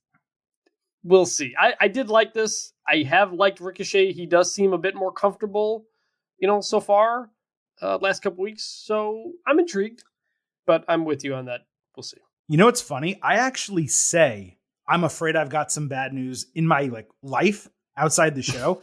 I think I've probably only said it twice on the show, and I can't imagine why I don't have that as a sound drop. So you're right. That will get added as well. We're making some headway on the soundboard, really stepping it up and improving it. We don't need as many of these, apparently. That is one big pile of shit. I'm bored, brother. This is bullshit, man. We're not as angry anymore. So I have to replace some of the bad sound drops, which is how I have them categorized, with other fun ones. And that's a really good one to add. So good call on that, Chris. Ciampa on Raw got put over for having a great match last week. He said coming close doesn't count, and he would capitalize on his next title opportunity. The Miz said AJ Styles' interference was the reason Ciampa lost, and he got angry that WWE gave Styles a title match. Miz then gifted Ciampa a 2 of 2 card featuring them hugging together. It was bedazzled on the outside, and Ciampa liked it. Now, look, Miz and Ciampa, it remains an odd pairing, but now that Ciampa gets to speak and be an equal partner, I don't know what's happened, but it's starting to hit for me. It was almost cute that they shared this and Ciampa liked it and he smiled and I don't know, something is going on with it where now I'm buying into Miz and Ciampa because Ciampa is now on Miz's level and not just a guy who is silent and beating people up for Miz. It's a completely different dynamic than it used to be. Yeah. Now, real quick, Ciampa getting to speak for one is part of it. Right. He's finally feeling like a real character. And the other part of it is that Miz is always at his best when he's working with so-called internet darlings. He knows how to lean into that to get a reaction from those fans and that type of stuff. So he's going to do the Johnny Gargano things a couple times because it'll make some people mad. I think he's doing a great job with it too. You mentioned that they complained that AJ got a title shot. I was so glad they mentioned that because my brother was in town over the weekend. We watched Raw together, and when they announced the match, AJ versus Bobby, first thing my brother says is, "Wait, why does he get a title shot? He lost the match before," and they acknowledged it. So cool, I'm good with it. It doesn't need to be explained thoroughly. It just needs to be acknowledged that the heels are pissed off about it. So that was the next thing I was going to say. They were totally justified in that reasoning. Yes, Styles lost the tournament, the mini tournament that they had, and Lashley just defended the title and beat Ciampa. So for what purpose is Styles getting a title match? It didn't make any sense. By the way, I do want to give this good separately because it was a really good backstage segment. I assume you feel the same. Yep. But I had the same thought. You had the thought. Your brother had the thought. I'm sure a lot of the audience did. So it was great that they mentioned it. And heels are always the best, just like villains in movies, comic book villains, when their motivation is justified. And this was totally justified for them to feel that way. So we got a match, Miz and Ciampa against Mustafa Ali and Cedric Alexander. Ali and Alexander got a quick pre-match promo. They were really pumped about the opportunity. Cedric tried a handstand off the ropes, a handspring type of deal off the ropes, but Ciampa hit a basement dropkick to his face. The crowd loved it. Ali got a really nice hot tag. Cedric countered the skull-crushing finale into a Michinoku driver. Ciampa then put Miz's foot on the ropes to break the fall. Ali knocked Ciampa over the announce table with a tope. Ali then dropkicked Miz in the chest, which reversed the pinning combination and got a false finish for Alexander. Ciampa blind tagged before Miz ate a super kick. Ali went for a 450, but Miz moved as Ciampa also caught him with a pump knee as he was flying, falling down from the 450, hitting fairy tale ending for the win in 10 minutes. By the way, that is 2 incredible finishes involving Mustafa Ali recently. The Styles clash off the 450 and this pump knee, to interrupt the 450. Amazing. As I said, Ciampa hit this fairy tale ending. They got the win. Miz's nose got busted open big time in the finish. It was action-packed. Awesome match. No pun intended there. That alone propelled this. I thought the 3.5 stars and a B for a match. Ciampa going over again. Ali and Alexander both getting a featured spot on Raw where they got to show out. They didn't just go there and eat a loss. They got better because of it. You can't expect them to win their first TV match as a team. It established them as competitive, legitimate, and that's a massive positive. So the promo earlier was good. The match, the finish, what it did for Ali and Alexander, all of it good. Definitely a good 10 minutes for this match, and in a previous situation, you might expect it to be 5. Maybe. And this is, again, where it comes back to letting people look good in a loss helps everybody. And Corey Graves actually said that, essentially, on commentary about Ciampa losing to Lashley. He's like, you can get momentum, you can get stronger from a loss. And that's what Ciampa's doing. It's also kind of it's indirectly referencing Ali and Alexander on the other side of this. So definitely good. During a fight backstage that we'll talk about later, a hand was randomly extended into an open doorway. Later backstage, personnel extinguished a trash can that presumably had a fire in it at one point. We never saw the fire. And then during another backstage segment, a shadow was kind of shown sneaking behind a road case ahead of the United States Championship match. So I'm giving you that context for what we're about to go over. So we have the U.S. title match, Lashley defending against Styles. There was a video narrated by Corey Graves that actually gave this an epic feel. It was here I realized they probably did another match to continue the establishment of the U.S. title from the last 2 weeks. Commentary did point out both of them are fan favorites. The crowd would be split. And that was another odd part of this decision. They had 2 baby faces going against each other. And when the match began, we got a dual chant immediately. Lashley worked Styles back when Miz and Ciampa walked down after a few minutes to a tiny balls chant. Lashley pounced Styles off the apron. Ciampa distracted the referee. Miz was about to punch Styles when suddenly Dexter Lumis jumped over the barricade and was tackled by security on top of commentary. This is one of those times where Raw immediately cut to black and went to a commercial, almost making believe it was a fan that jumped the barricade. When we came back from commercial, Lumis was cited by commentary by name. We learned Miz and Ciampa were ejected from ringside. Styles picked Lashley off the ropes for 3/4 of a rack bomb and a near fall. Lashley hit the Dominator for a near fall, and then he did a helicopter. Styles countered a spear with a knee and locked in the calf crusher, but Lashley directly countered into a hurt lock on the canvas, which Styles escaped by rolling over for a near fall. Lashley dodged a phenomenal forearm, running into the ropes, rebounding off of them with the spear to beat AJ Styles in 22 minutes. By the way, I believe that's how Lashley beat Styles the last time that they were in a tag team match together or something like that. And I think Roman Reigns beat AJ Styles the exact same way. So interesting that is the finish with bigger guys. This ended up being as odd as the match booking initially, as far as I'm concerned. Look, it was damn good wrestling, and it got a ton of time at 22 minutes. But the Miz Ciampa interference was totally unnecessary. Lumis didn't factor into anything, and the crowd was dead for most of it, either because they didn't know who to cheer or it was exhausted at 10 p.m. In the end, there was really not much point in the match happening or having Styles take a loss like this unless he's going on vacation or something like that. The best parts of this were the cut to black and the submission counter. I've never seen someone counter a calf crusher directly into a hurt lock, a full Nelson like that. It was really cool. I went 3.75 stars, B+ for the match, and a good overall, but I didn't love it. The book. Good overall. Yeah, good overall. Crowd was again, yeah, dead for most of this. This is where it was most noticeable that the crowd was bad. Because WWE had spent the show building up how big of a match this is, just like they did the Intercontinental, just like they did previously. Like, they're telling you ahead of time, hey, this is going to be a big match. Get hyped for it. But they weren't hyped for it. And I think the number one reason was because it was face versus face. This is not an AEW crowd where they come to see a great display of pro wrestling and people doing a bunch of moves and you just cheer both guys. Like, you know, there's not a both these guys type of chant at a WWE show. Right. And I think more than anything, that's what killed it, because people just did not know what they're supposed to feel watching this. That's where, like you said, there's maybe too much of this kind of stuff on this episode of Raw. It was still a great match. The guys are extremely talented. The finish was good. Crowd got up for the finish because it was a really well done finish and all that stuff. But I think that's why crowd didn't really connect with it. The Loomis thing.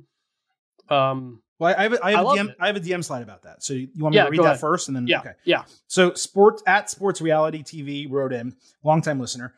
Do you guys have thoughts on where this Dexter Loomis thing is going? Could they be setting up a swerve? It feels like they want us to believe he's going after AJ Styles, but the Miz and Ciampa were both there for each appearance as well. Loomis and Ciampa are both connected to Johnny Gargano. Could this be setting up something to do with his return? Like he was sent to get Ciampa away from Miz. So I also do believe this is a bit of a swerve. I don't know if I agree with exactly what you're saying, but I do notice that the Ciampa-Miz pairing, as I mentioned, it was odd from the onset. And why would he be so enamored with Miz now? It made sense initially based on the storyline they were doing. But now, the fact that he already proved himself, Miz hasn't really helped him. It doesn't really make a lot of sense. What I found notable is Loomis tried to invade the ringside area on Monday when Miz was going to punch Styles. If he was there to attack Styles, why would he do so when someone is about to beat him down? That's what made me think about it and say, it almost kind of seems like he was trying to protect Styles or stop Miz. So we're going to have to see what happens next week, but I do not think it's as cut and dry as Loomis has something out for AJ Styles and wants to attack him. I honestly have no clue, and I like that.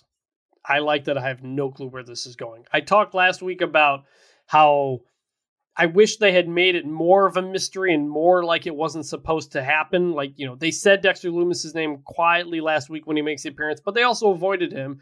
But then on YouTube, they upload the Dexter Loomis Crashes Raw videos. Like, they're pretty clearly telling you what it is. Same thing here. He attacks. They cut to black like it's not supposed to happen. But then on the Instagram page, they've got a video of security taking Dexter Loomis out. They're calling him Dexter Loomis. In the arena, the spotlight is on him as they're taking him out. So they're like trying to kind of balance it both ways. Mm-hmm. When I want them to lean into like completely like this is not supposed to happen and we're not going to talk about it.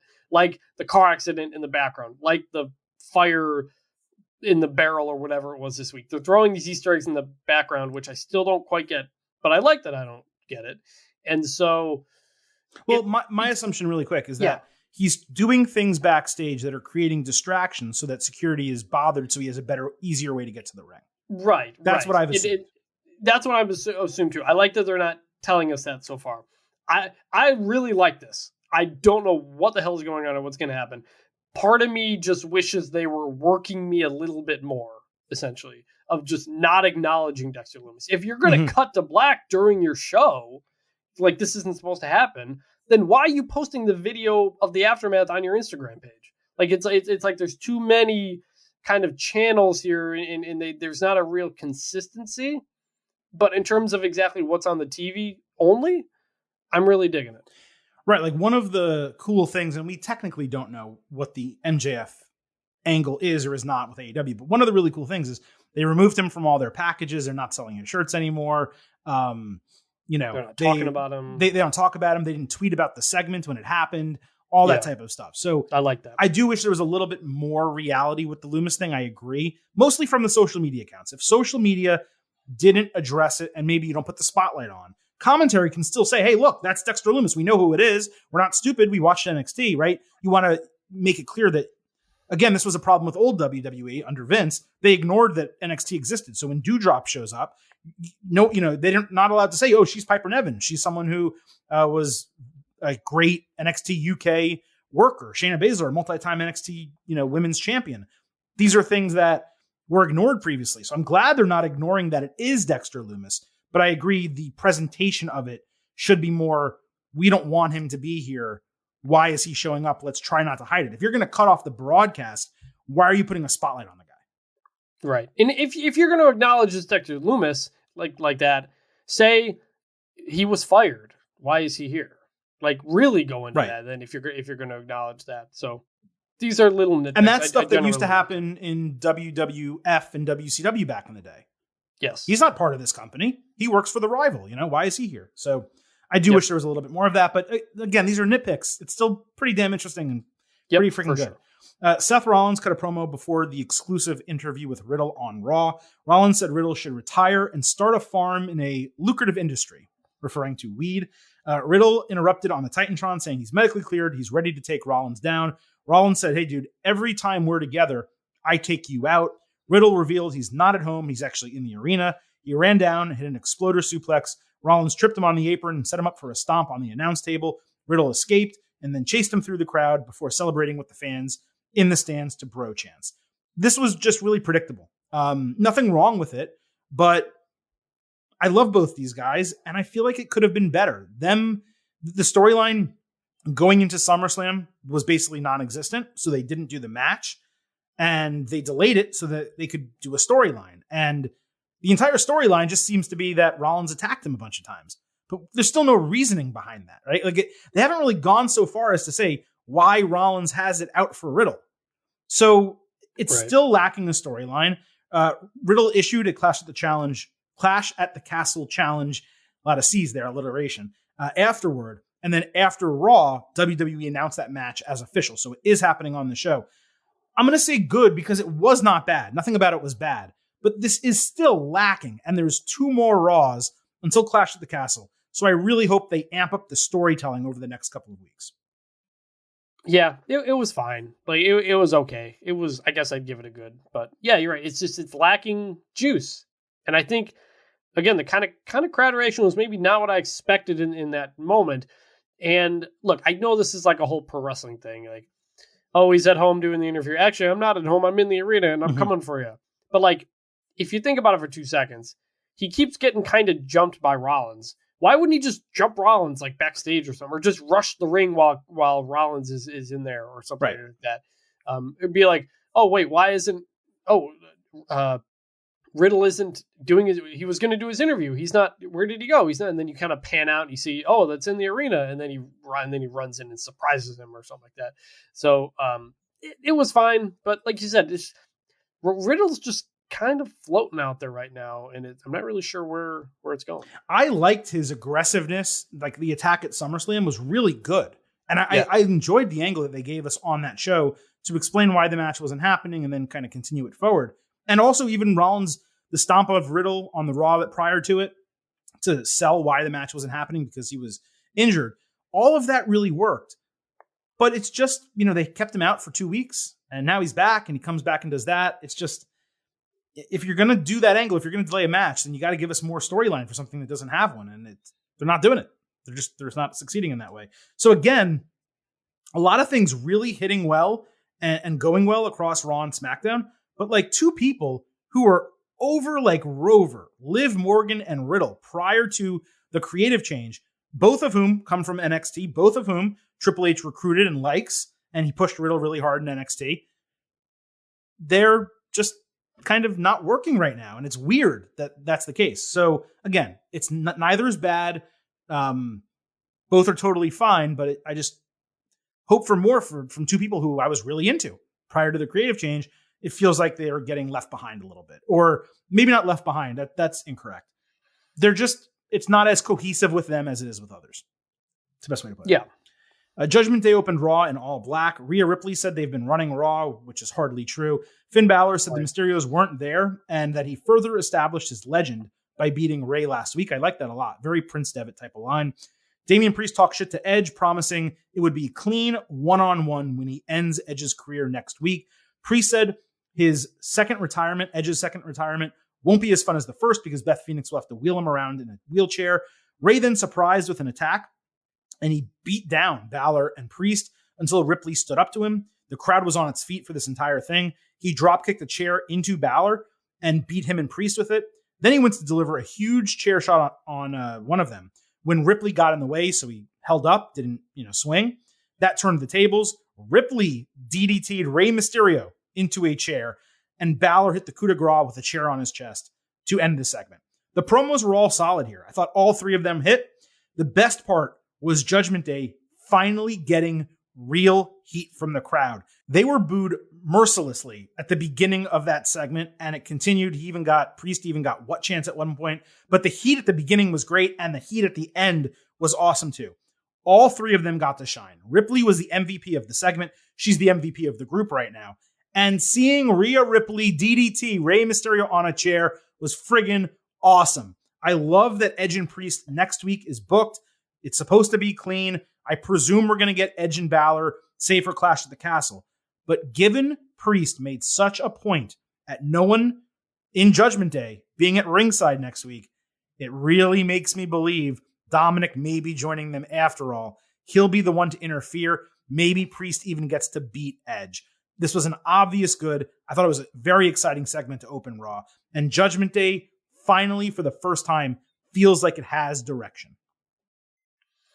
It was good. I wouldn't say the first time they have direction. I think they had some direction after when they first started. Direction that they're getting across. They just keep they keep losing their direction and then kind of finding it back. The beginning of this promo was the first time that I thought they might be using fake crowd noise, because some of those boos were extremely weird, and it wasn't just at the beginning. I thought so too. I may be wrong. No, I thought the exact same thing. Like, oh, they're still doing piped in crowd noise, and then Priest reacted to the crowd, and they changed their tone, so it was real. I thought it was piped in. Also, I did. Rhea's promo was not great, like you said, saying that we've dominated WWE, dominated the Mysterios. Well, no, you're not. You keep losing to them. Right. You're very much not doing that. That was not great. But she finished the segment incredibly strong. Priest promo was good. Finn's promo was good. I do want them to eventually get out of the Edge stuff. They're starting to kind of feel a little repetitive, but this was a step in the right direction. They do have some direction. I'm looking forward to the match. It's in Toronto, I think, next week on Raw. Mm-hmm. Edge's first match in Toronto and first match in Canada in forever. Crowd should be crazy hot for that. So I'm looking to. It looks like this has been going on forever. We're finally getting one of those big Judgment Day matches that we hoped for. Damian Priest versus Edge. That's something we've wanted for a while, since a month since the turn happened. We're finally getting it. Hopefully we get Edge, Finn Balor, Clash at the Castle. So I'd like where this is. It seems like this is finally going off somewhere good. Let's talk about the Women's Tag Team Championship Tournament. We had two more matches, one on SmackDown, one on Raw. SmackDown, Raquel Rodriguez and Aaliyah fought Xia Li and Shotzi. This opened the show. Natalya and Sonya Deville were ringside. So Raquel and Shotzi, so a heel and a face, attacked them for literally no reason. I couldn't figure out why they did that. The heels hit an assisted inverted DDT for a cool near fall. Raquel got the hot tag to a nice pop. She hit two fallaway slams and the twisting elbow drop, but Xia distracted, and Shotzi hit a flip over inverted DDT for a near fall. Rodriguez finally hit the Tahana Bomb for the win in just under 10 minutes. The match was fine. Aaliyah was clearly the weak link in this entire thing. And I never want to suggest someone should lose their job, and I'm not doing that here. But she is just not main roster caliber. Rodriguez getting pushed is not a bad thing at all. But given Aaliyah was the easy fall person, we talked about this earlier. I said there were 3 matches that I was surprised about the decisions. This is the other one. Aaliyah was a really easy person to take the fall. This should have been a spot where a heel team won in the tournament. Xia Li and Shotzi, there's a longer leash with them. There's more talent on that team. Both of them. Raquel's already kind of getting over. Shotzi and Xia need more ring time. They need more opportunity.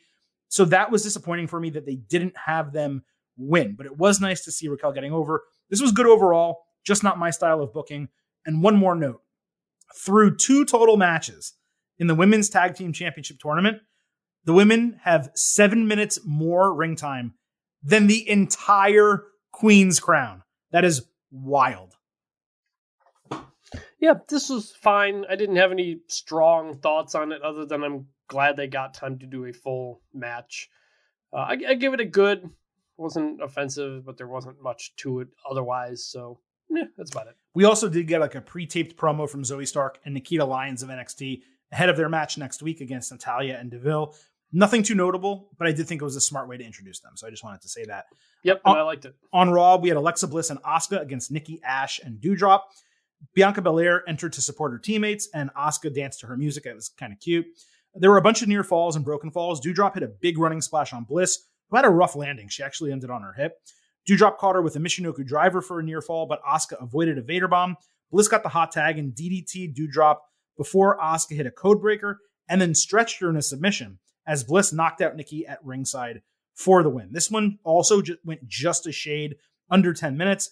Bayley, Io Sky, and Dakota Kai confronted the faces on the stage after the match, but they were all separated. No one attacked. Nothing happened. It was a good match. It picked up in the finish, but I don't understand why you would not just beat, but submit Doudrop when Nikki is there to take the fall. Again, I said there were 3 matches. All of them were tag team matches, and in none of them did the weak link take the fall. It's just very surprising.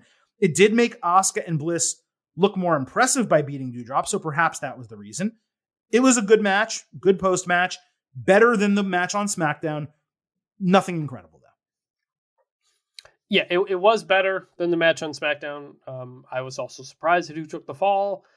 And other than that, yeah, it was fine. Like there's not many stories going on in this tournament yet. A lot of those are kind of set up for the second round, but the women, the tag teams are getting opportunities to look pretty good, unlike the Queen's Crown tournament where they just ran through that thing for no rhyme or reason. So, yeah, it was good. The differential in match time it's astounding. It's night and day. It really is. And that's obviously a positive.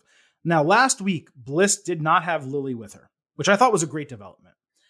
But she came out with the doll this week. And I know WWE wants to sell merchandise, but Lily is simply, at this point, stupid. And it's stunting her character growth. She is not able to develop into anything because she's some amalgamation of the goddess and, the Fiend version with the Lily doll still. And what is Alexa Bliss? She has no character right now. At least other people have characters. She's just there. Someone that people like. Now, that, getting rid of the Lily doll, Doudrop becoming Piper Niven again, and Nikki dropping Ash for Cross. These are 3 very easy things to accomplish. These are my next items on the Triple H wish list. Please fill them, Santa Trips. Papa Trips, Papa H, Santa H, whatever. These are my items on my holiday wish list. Fix all 3 of these women's gimmicks. Yeah, I mean, I don't think Alexa Bliss needs to lose Lily to get a character. She just needs to get a character, period. So, what about the others? We'll see. I like the Doudrop theme, but yeah, change her name back to Piper Nevins. And Nikki Ash has been dead as a character pretty much 1 month after she won the championship. Yeah, they rushed it and ruined it. About it. Yep. All right. Dakota Kai fought Dana Brooke. Kai interrupted her own promo by approaching Brooke backstage. She said the trio doesn't scare her. Kai won basically a squash match, almost all kicks in 2 minutes. This is the first week under Triple H that we've gotten 2 women's matches on one show, but we might as well not have. Like, I'm glad Kai got a win, but it was an awful short match.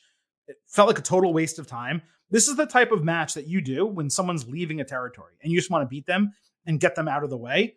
And that's what they did. Dana Brooke was still carrying the 24/7 championship, which we haven't had any storyline around recently. Again, not the end of the world not to do that, but she just lost a match, was knocked out in the middle of the ring. She still has the title.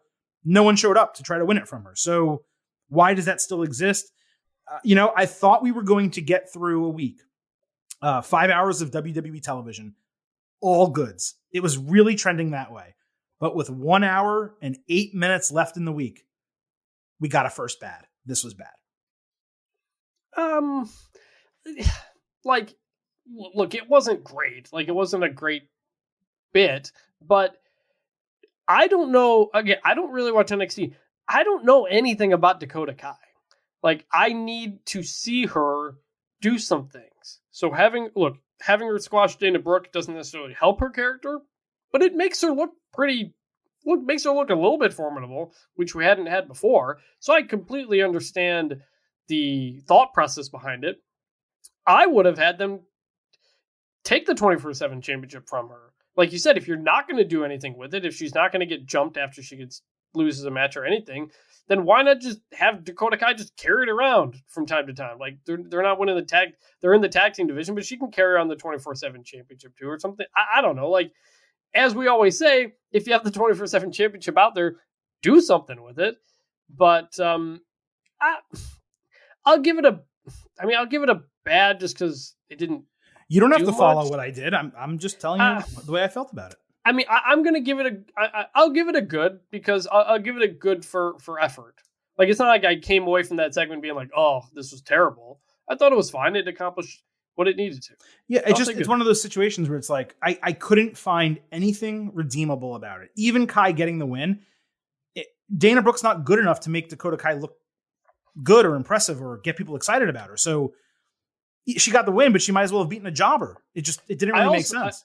That's true. It is like a jobber. But I also like that they went from promo to her kind of walking off the set there to Dana Brooke. Like, that's another one of those like behind the scenes things. That was cool. A little bit different. Yeah. That I like that. It feels real, like a real living thing. Like, she was cutting a promo, she saw Dana Brooke and went up and talked to her. Like, I liked points for that as well. I did like that part of the backstage thing. I will agree with that. So Theory made his return to Raw, and he sang his own praises. He said he made a miscalculation, not a mistake, at SummerSlam, but it made him smarter, more calculating, and more dangerous. Dolph Ziggler tore him apart, saying he earned the Money in the Bank contract and title when he cashed in back in the day, while Theory basically got everything handed to him.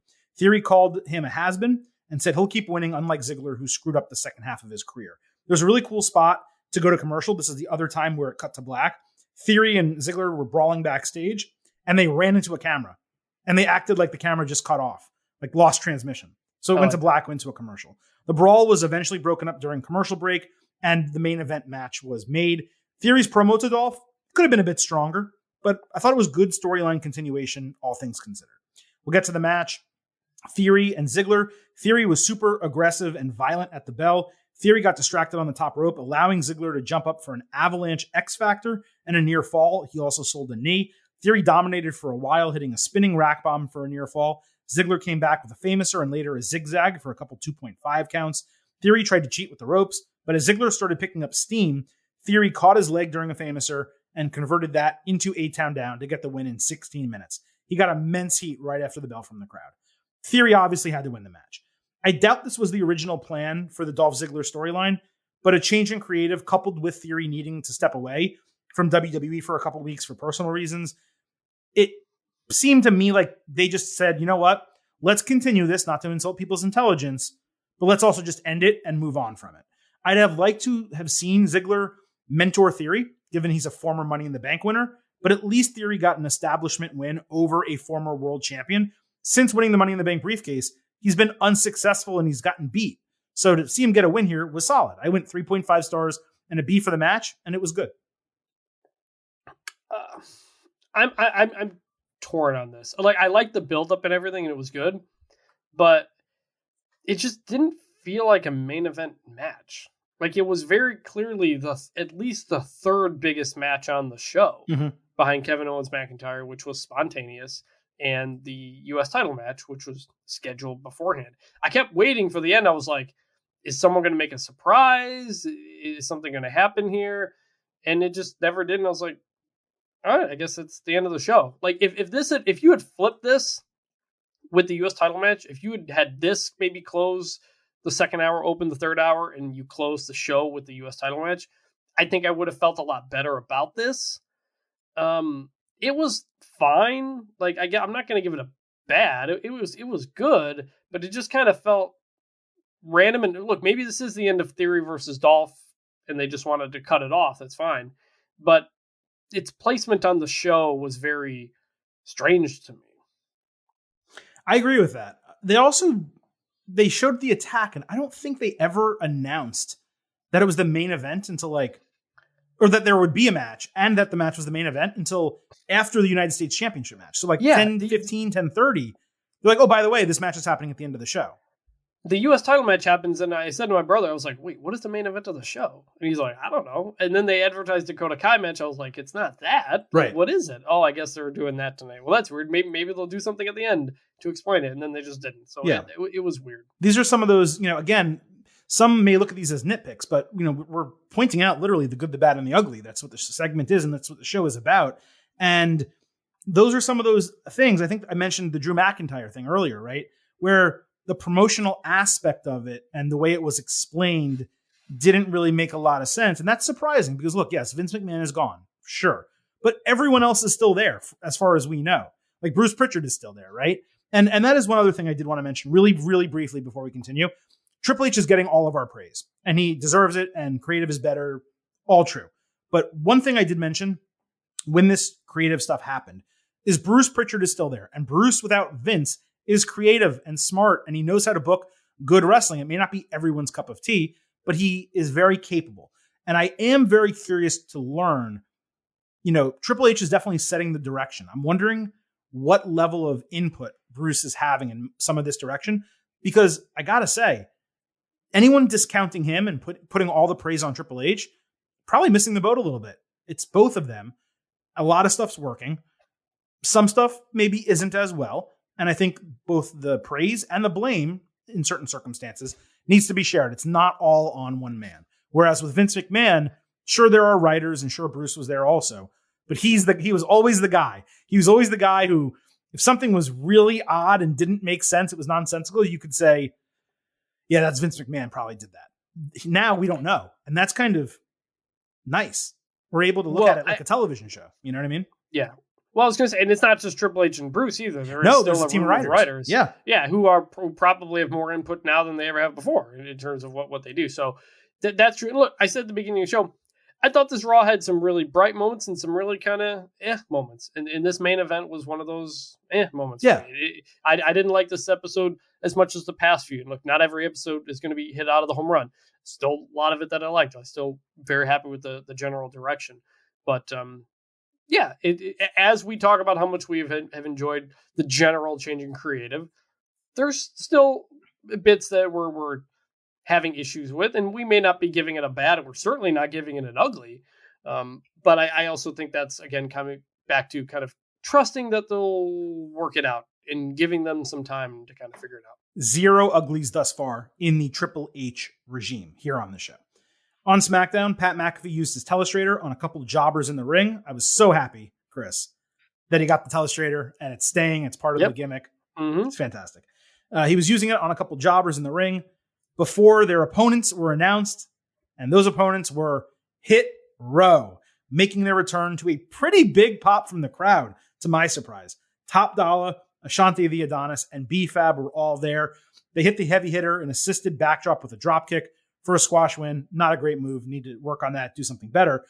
But it was great to see these guys back. Obviously, Swerve Strickland was the key to them as a faction. The best guy on the mic, by far the best in the ring, the straw that stirs the drink, if you will, the Reggie Jackson of the entire group.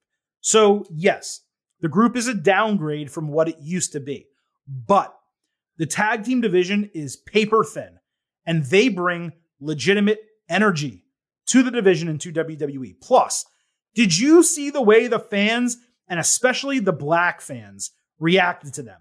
There was real excitement because Hit Row, we talked about it forever, from NXT up to when they first got the main roster call-up, and we were so super excited about them.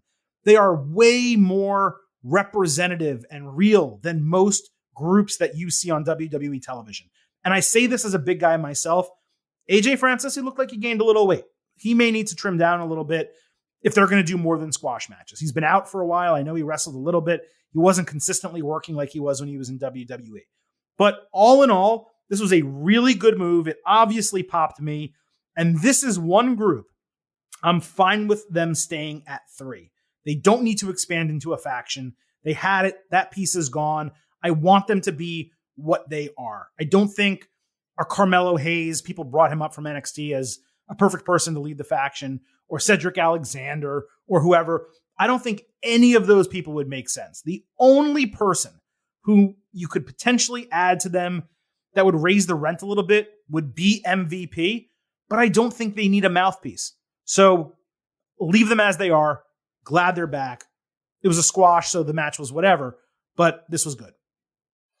You mentioned MVP, and if I have this correctly, when I saw it on Twitter, I think AJ Francis was talking about on Twitter about people saying who else should join the group. And AJ Francis made some comment about why is it always black wrestlers people feel like have to jump in the group. And MVP said the same thing about it's true. The new nation when their group was put together. Her Business. Yeah, Her Business was put together. And no, let people be their own things. Like let them do their own new stuff. Hit Row. I'm not super familiar with them. I know them a bit from NXT. Top Dollar AJ Francis really got on my radar after he cut that diss track on the Young Buck, which I really liked. I'm a big fan of his. I saw some wrestling he did, I think, over WrestleMania weekend. I think he did a moonsault off a top rope at one point. So I like the potential here. I like big guy. I like, guy who looks good, got a woman in the group. It's a good mix of different types of characters. And yeah, it was great to see them back. High hopes, optimistic that they're going to do some fun stuff. You're completely right, by the way, that you don't, if you're going to add to a group and build a faction, especially if it's a black group, let's say as it starts with 3 black members, you don't always have to just add black people to it. Totally, right? And that's what it shouldn't be that way in theory. The reason why MVP works for Hit Row specifically is because they're a record label. And if there's anyone in WWE who would be like the head of the label or the Suge Knight, it would be MVP. He's literally the perfect person to potentially be the mouthpiece for them, to introduce them, to set them up to do their freestyles and their raps and shit. So he fits the aesthetic is what the point is. But you are right in general. If you're adding people to Judgment Day, although Damian Priest is obviously Puerto Rican, they don't all have to be lighter skinned. If you're adding people to Hit Row, they don't need to be darker skinned. That is true for all groups and factions in every company. It's something that back in the day, in the Attitude Era, what did we have? We had the Nation of Domination. We had Los Boricuas, right? We had DX. The Nation of Domination, by the way, had Owen Hart. It did. At one point, it did, yes. Later. Yeah. Also, here's exactly what it was. AJ, I found it from 3 days ago. AJ Francis tweets, guys, please stop adding all your favorite black wrestlers to the group. We're not accepting applications at this time. Hashtag OG3, hashtag Hit Row. MVP replies with a bunch of clapping emojis and says, at least they're not trying to make you into the new nation, which is just to say, like we just said, let black wrestlers be their own thing. Don't try to just say, oh, they're like that other black. Right. That's not good. There's actually, ironically, I didn't even see those tweets, but ironically, I tweeted this over the weekend. I caught up on a lot of WWE shows that I hadn't seen. I had a lot of free time this weekend. I watched The Table for 3 on the Hurt Business. Now, you guys all know I love the Hurt Business. Chris loves the Hurt Business. It was a great Table for 3. Great one. And they talk about that exactly, where they were putting it together and they were worried that they'd be considered the new nation. They didn't want to mention them ever as part of the Hurt Business. And they talked about their motivations for becoming the Hurt Business, why they dressed the way they did, why they talked the way they did. And a large part of it was both representation.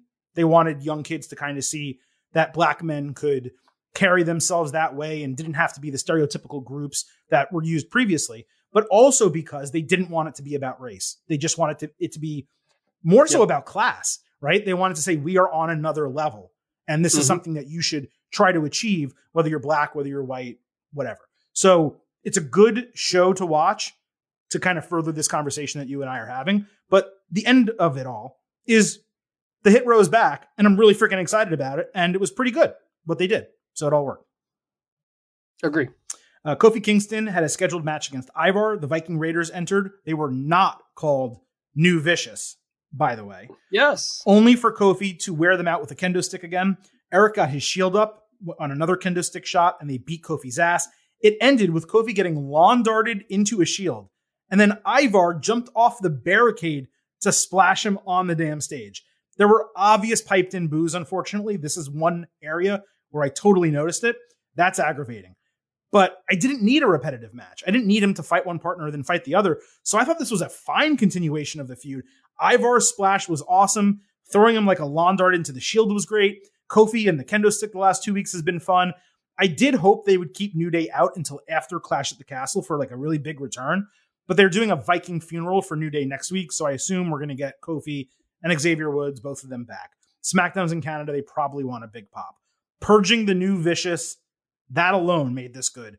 But this was also super entertaining. Look, you drop new Vicious, I'm actually going to pay attention to your segment now this time around. Like, I can take it seriously. And it was a good beatdown. So, yeah, I give this a good. For the first time, step in the right direction. I still feel kind of worn out of this story, even though I don't think they've had any matches yet. If at least like tag team matches, they've just maybe had some one-offs. But yeah, finally good. Raw commentary explained Ezekiel will be out for multiple months after being hospitalized from the Kevin Owens attack last week. And then we got a still shot, really a Photoshop, of Zeke in a hospital bed with Elias, presumably Elrod, an old man named Ernie Jr., I think a woman maybe, and a little kid all alongside him. Ernie Jr. then cut a short promo, which kind of popped me. I also love that the guy's name's Ernie Jr., even though he's the oldest guy. And there's no Ernie like the second or whatever would come next. Or the third. Whatever it would be. This was good, though. But it did raise some questions for me. If Elias exists in kayfabe, why isn't he back wrestling? Especially now as retribution for Zeke getting injured. That to me is a clear storyline hole, unless we're just supposed to completely suspend disbelief and just ignore any of those types of holes, which if that's the case is fine. This was good. It did pop me a little bit. And now I wonder, like, are we staying in the universe?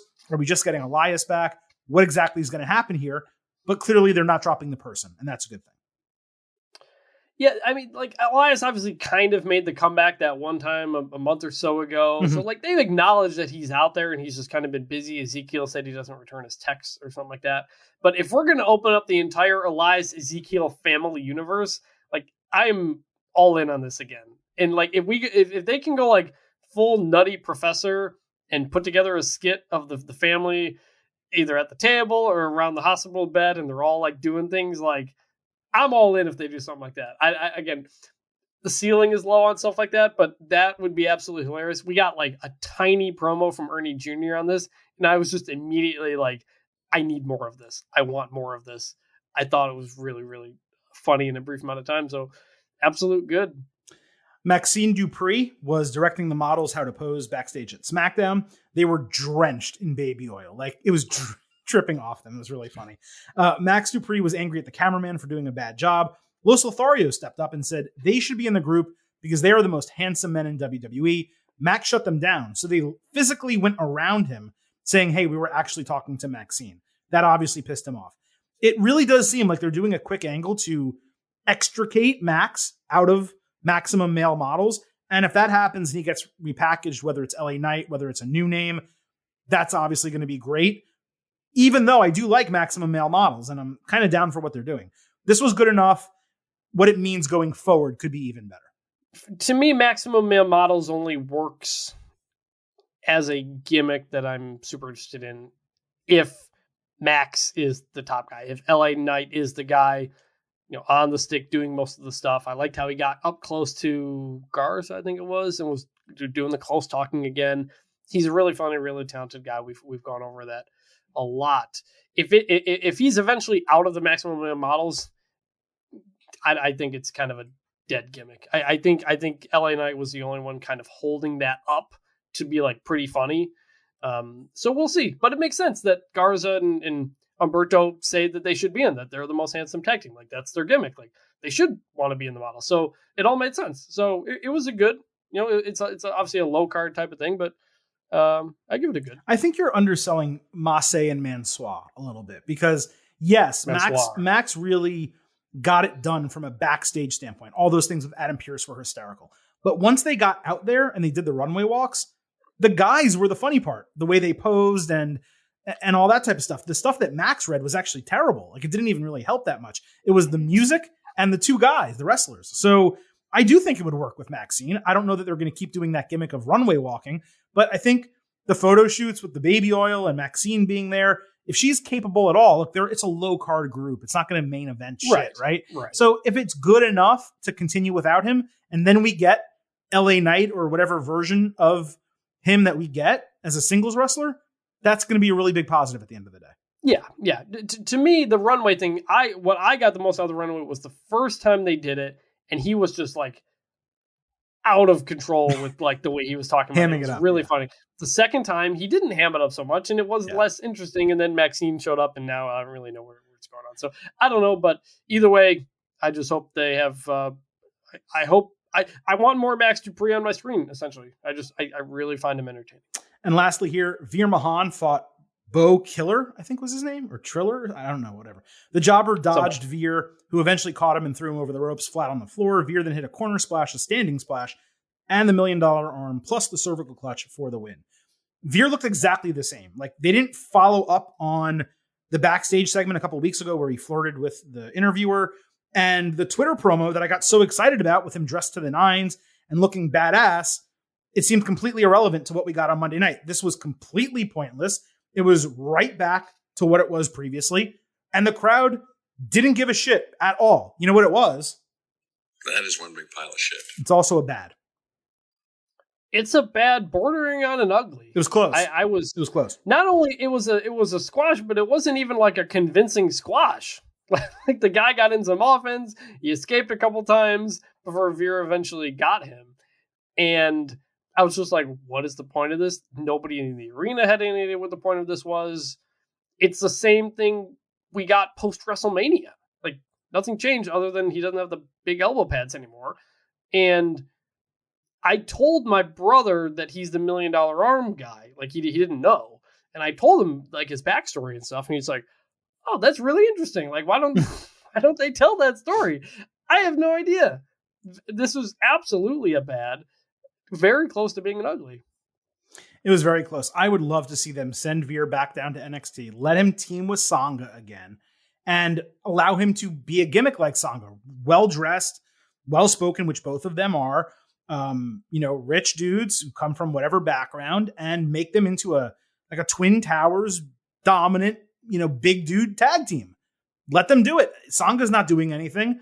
Veer is floundering. This just isn't working.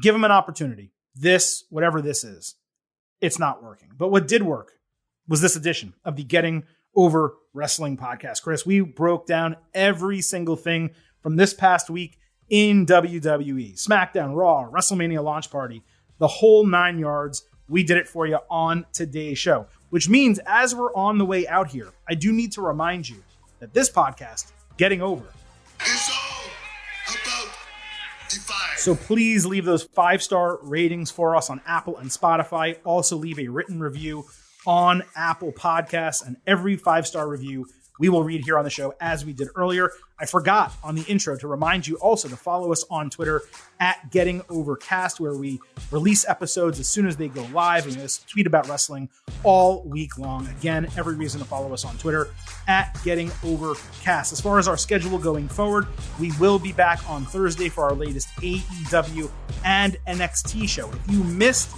last week's Thursday episode, we not only talk AEW and NXT, but NXT UK and Ric Flair's last match. So be sure to go back and listen to that if you have not already. And Chris, I have forgotten to mention this over the last couple of weeks, but I've been meaning to tell our audience that our SummerSlam instant analysis episode is now the most listened to, most downloaded episode in podcast history. So thank you all very much for that. So with all that said, it is time to wrap things up for Vintage Chris Vanini.